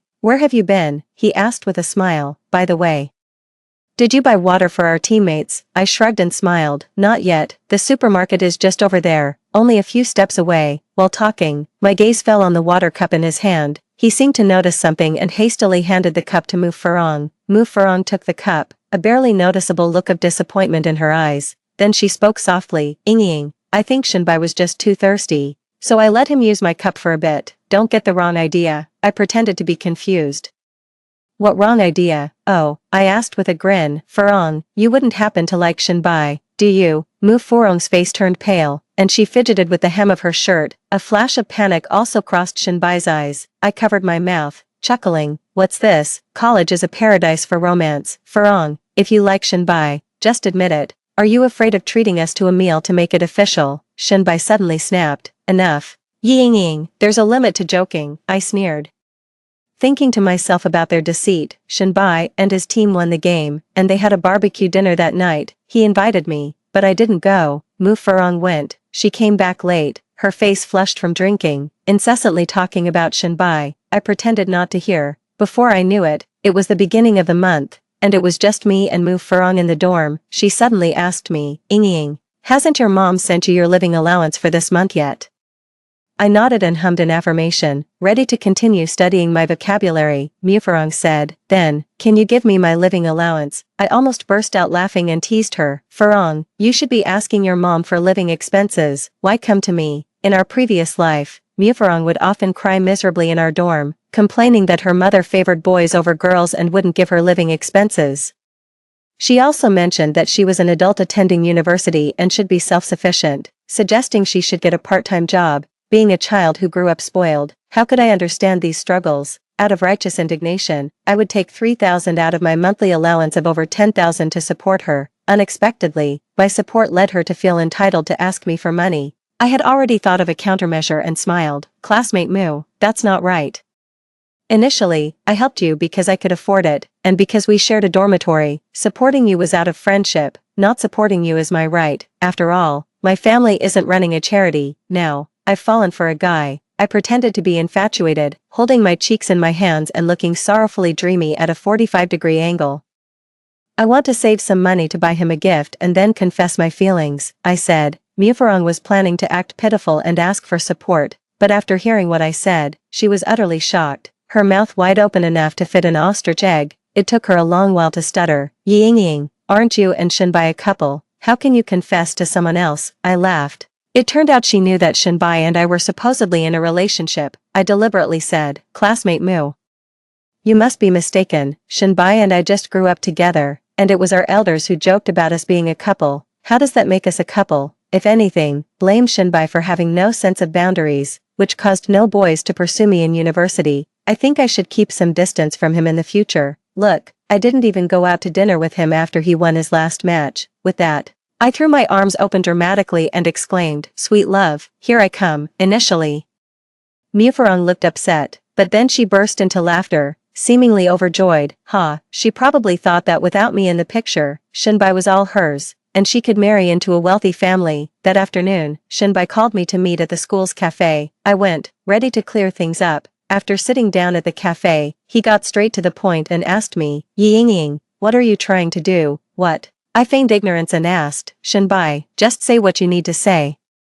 We've been together for so long, and now you suddenly go silent. You tell me you want to date a guy, that you like someone else. His voice rose sharply. This caused many in the cafe to look our way, gearing up to catch the latest gossip. With a calm smile, I responded, Shinbai, when have we ever been in love? Just because our elders joked about it a few times, or because we've known each other since we were kids, you thought it was love? He suddenly stood up, pointing at me, and said, Ying, you're just a flirtatious woman. I've loved you wholeheartedly, pampered you, since we were kids. I picked flowers and caught cicadas for you, fought for you, helped you with your studies, and now that we're in college, you just plan to erase all that. He was extremely agitated, even shouting, Classmates, won't you judge this for yourselves? The cafe, being on campus, was quite crowded. I stood up and from my bag, I took out a few items and threw them on the table. Shinbai, don't act like you're so devoted. What about the time you and Mu Furong were in a hotel room exchanging intimacies? Why don't you mention that? If we were really dating, would that not be considered cheating? I thought, since we all grew up together, I could forgive you for not liking me and liking another girl. So, what now? Am I the flirtatious one? Can't control your own desires, slept with another woman, and you have the audacity to call me flirtatious, while speaking? I threw a stack of indecent photos onto the table and the floor. Grabbing my bag, I turned and walked away. After I was reborn, I immediately hired a paparazzo to keep an eye on Shinbai and Mu Furong, obtaining photos of them together. In fact, these were not intended for Shinbai. After all, he's not married, nor is she. His cheating is his own business. I just need to be clear about it. Not blinded by love like in my previous life. I needed solid evidence to quietly show my parents. To let them know that there's no future between me and Shinbai. No matter what the Shin family says, they should not invest in them. This time, I definitely won't let Shinbai use the family company to bind me for life, nor will I allow him to qualify as the CEO of the group. By evening, the whole school was abuzz with the gossip about Shinbai from the finance department, playing two sides. Hey, did you guys hear? Yes, from your finance department, really good at scheming. Hooking up with another girl while still blaming his childhood friend and girlfriend for fancying someone else. Wow. That's explosive. I dug it up. The affair is with someone named Mu Furong, who's even in the same dorm as his childhood friend. You like Shinbai, and I have no objections to your relationship. But that doesn't stop me from despising you deep down. I don't want to see you. Strawberry Roll quickly pulled me aside and said, Ying, let's go. Don't mind her. Mu Furong's eyes reddened. On the verge of tears, she loudly said, You all just favor the rich and despise the poor. Seeing my family has no money, you all fawn over Ying. Iris glared at her fiercely and said aloud, You're broke and still you managed to steal someone's boyfriend." With that, she turned and walked away. In fact, after the affair between Mufarang and Shinbai was exposed, they openly became a couple. It's unclear what set Mufarang off. She started to pick fights with Shinbai, demanding this and that, always comparing herself to me. She scoffed at clothes worth a couple of hundred yuan for being downmarket, despised non-branded bags as being unsuitable to carry, and criticized jewelry bought from Taobao as trash. She wanted clothes worth thousands, bags worth tens of thousands, and jewelry made of gold, jade, and pearls. Shinbai had a decent amount of pocket money, but he often needed it to entertain his friends lavishly, while it was fine for him to buy small gifts for Mufarang, spending hundreds, or occasionally over 1,000 yuan. Buying luxury items like tens of thousands worth of bags or gold bracelets was beyond his reach. He began borrowing money from friends and making excuses to ask for more from his family. Initially, the Shin family was unaware of Shinbai and Mufarang's relationship. The Shin family's finances were in deep trouble, facing the risk of bankruptcy. Shin's father started raising funds everywhere. Naturally, in such situations, close friends and family are the first ones considered. The Shin family had approached my family early on, but my parents, being cautious about business matters, decided to wait and see. Later, after my mom told my dad about Shinbai and Mufarang's affair, my dad was very annoyed and instead invested in another project. I knew that project from my past life experiences. It was a real cash cow, so I subtly hinted this to my mom. My parents, being astute, assessed and then invested in this project. After learning this, Shin's father came to our house, inevitably reproaching my parents, accusing them of forgetting past friendships and not helping him out. My dad just smiled ambiguously. Then, Shin's father couldn't help but complain about me. "Olji, I know my family's finances are in trouble, facing the risk of bankruptcy, so you're reluctant to invest. But think about it, your Ying's heart is all for my son. The Yi and Shin families, sooner or later, will be one family. What's the use of holding on to your money?" Listen to that. Is that something one should say? In other words, it's like saying, your daughter loves my son, and since you only have one daughter, all your assets will eventually belong to my son. Whether you give it sooner or later, you'll have to give it. Why hold on to it? To put it bluntly, it's nothing short of extortion. Upon hearing this, my mother couldn't hold back and scoffed coldly. "Old Shin, since when has Ying ever liked your boy? They are just two kids who grew up together and went to school together. Don't you dare tarnish my Ying's reputation. And to top it off, your boy has already been dating someone in school. Oh, and I heard she's mentally ill. Shinbai sure has some peculiar taste." As she spoke, my mother threw a stack of photos she had received from me at Shin's parents. Instantly, the expressions on the faces of the elderly Shin couple changed. The Shin family's financing failed, their bank loan was due, and they were sued by the bank. Not only were the Shin family's assets frozen, but their real estate was about to be auctioned off by the court as well. Shinbai was unaware of all these events. Mu Furong, in her desire to marry Shinbai and now without me as an obstacle, was thus doubling her efforts, gently coaxing him with tender care. This greatly satisfied Shinbai's pride and machismo on a certain level. However, the good times didn't last. Just when Mu Furong thought that her relationship with Shinbai was set in stone, Shin's mother found the school and came straight to our dormitory. She slapped Mu Furong across the face upon seeing her. Then, Shin's mother grabbed Mu Furong's hair and started beating her brutally. "I'll beat you to death, you shameless tramp, you little vixen." Shin's mother cursed and yelled. Mu Furong was beaten to tears. Initially unaware that the fierce old woman was Shinbai's own mother, the situation escalated until the head of the student affairs office had to intervene. It got to the point where we had to call the police. Of course, I also called Shinbai to come over. Only then did Shin's mother stop, and both parties began to mediate. Since we were all from the same dormitory, we went along too. Shin's mother kept insisting that her son and I were the real couple, blaming Mu Furong for seducing her precious son like a siren. I couldn't help but scoff internally, blaming Mu Furong. Why didn't she blame her son for not being able to keep his pants zipped? In a previous life, she used the same tactic to manipulate me, saying that Mu Furong was the one who truly loved her son and would die for him, and me, having won her son's heart, why didn't I cherish him? In that previous life, I was foolishly in love, thinking Shinbai was perfect. The mistake was mine and Mu Furong's, not his. Brains are a good thing, but if you're blinded by love, you might as well not have one. The police asked me what happened. How would I know? So, I said, Shinbai and I grew up together, and when we were kids, our parents used to joke and tease us about each other, but now that we've grown up, he has fallen for Mu Furong. and I've fallen for someone else, we have nothing to do with each other. That's common knowledge around our school. Shinbai and Mu Furong were in a relationship that had progressed to physical intimacy. When I shared this with the police, they could only try to persuade Shinbai's mother. Unrelenting, Shin's mother caused a scene, demanding that Shinbai break up with Mu Furong and apologize to me. She also told me, Ying, Shinbai was just momentarily seduced by that wretched girl, don't be upset. I smiled and assured her that I was not upset at all, Auntie. I'm actually happy that Shinbai has a girlfriend, why would I be upset? After the commotion caused by his mother, Shinbai finally realized that his family had gone bankrupt. He was no longer the privileged young master of the Shin family. That wasn't the end of it. Apart from bank loans, his family owed money to private lenders and had unpaid staff wages. Amidst his relationship woes with Mu Furong, he had also taken out some online loans to compete with me.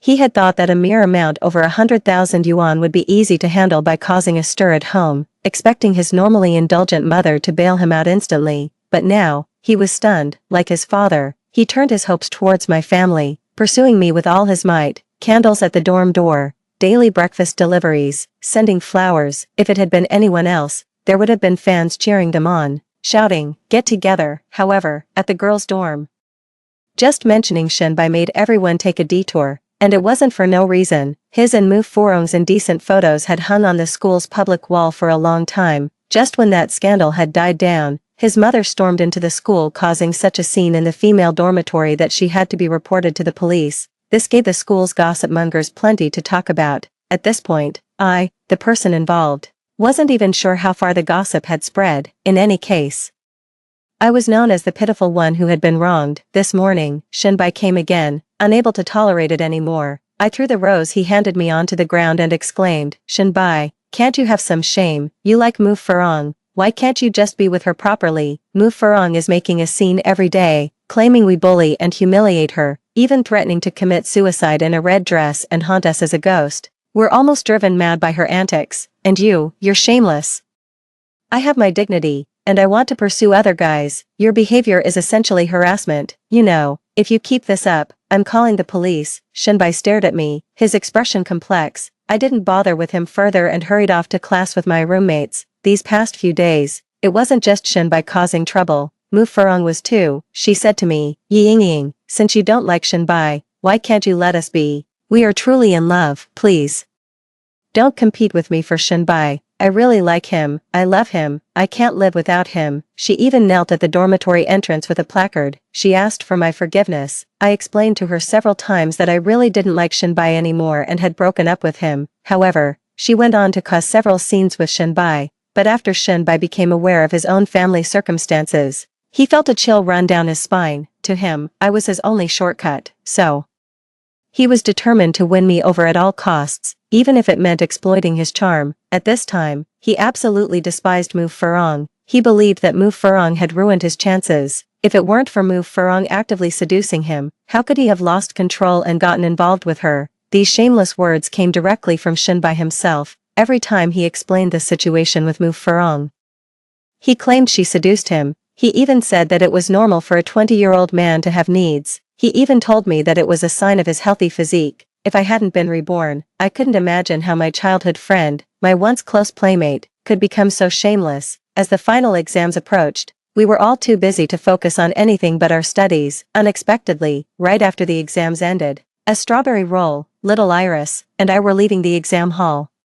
We heard someone was threatening to commit suicide on the rooftop of the shopping mall across from us. She was even wearing a red dress. Apparently, she couldn't handle being dumped after a romantic relationship. Something felt off. So I hurried with Strawberry Roll and little Iris towards the mall. It can't be, can it? That foolish woman wouldn't really commit suicide, would she? Strawberry Roll, panting from running, cursed. I hope not. I don't want to deal with such bad luck. Unfortunately, we did end up facing this tragic event. In both her past and present life, Mu Furong couldn't escape the fate of suicide. She already suffered from mild depression, and after being dumped by Shinbai and scorned by everyone else, she became despondent. Shinbai also constantly provoked and insulted her. Eventually, just like in her past life, she resolutely chose to end her life by jumping off a building. But this time, the person who drove her to desperation was Shinbai, who had loved her deeply in their previous life. When we arrived, her body had already been taken away. and a distraught Shinbai was being questioned by the police. Since it was a suicide, Shinbai was quickly released. However, he fell seriously ill after being released, reportedly due to the shock. After all, seeing Mu Furong in her bright red wedding dress dead before him was understandably shocking. But after recovering from his illness, Shinbai began to talk nonsense. He claimed he was the CEO of Qingye Group, owning billions in assets and several luxury houses. He said he wanted to marry me. He staggered to my front door. Coincidentally, my mother, worried that Mu Furong's death might have shocked me, had just taken me on a trip and we were returning home. Seeing him in his disheveled, almost homeless appearance, she frowned deeply. Ying, I've found you at last. You see, I was just down on my luck for a while. I will have money. Truly, do you believe me? No, that's not right. At this point, he shook his head and said, marry me, Ying. This time, I will truly cherish you and never let you down. I was really just deceived by Mu Furong. I called security and had him thrown out. Shinbai went mad. To pay for his medical treatments, Shinbai's parents worked everywhere and borrowed money. Life became even harder and more unbearable. Of course, all these had nothing to do with me or my family anymore. A year later, at the business cocktail party of Qingye Group, I ran into Su Yi, the aloof school heartthrob who I often jokingly mentioned to my mom, holding a glass of red wine. He smiled with a refined elegance. Miss Yi, I heard from your aunt that you've admired me for a long time, he said, as he confidently presented his business card QR code on his phone. I felt so awkward I could have dug a castle with my toes. Girls at school who admired him could line up all the way to the Atlantic. Couldn't I just make a casual remark? Well then, can I admire you? And maybe we add each other as friends, he said cheerily. What happened to the aloof persona? As the party ended and I was heading to the door, Shinbai suddenly burst out, shouting at me, Ying, it's not like that, it's not like this. How can you fancy someone else? I know you love me, truly love me. As he spoke, reeking and looking like a vagrant, he reached out to embrace me. Because of his beggar-like appearance and the stench he carried,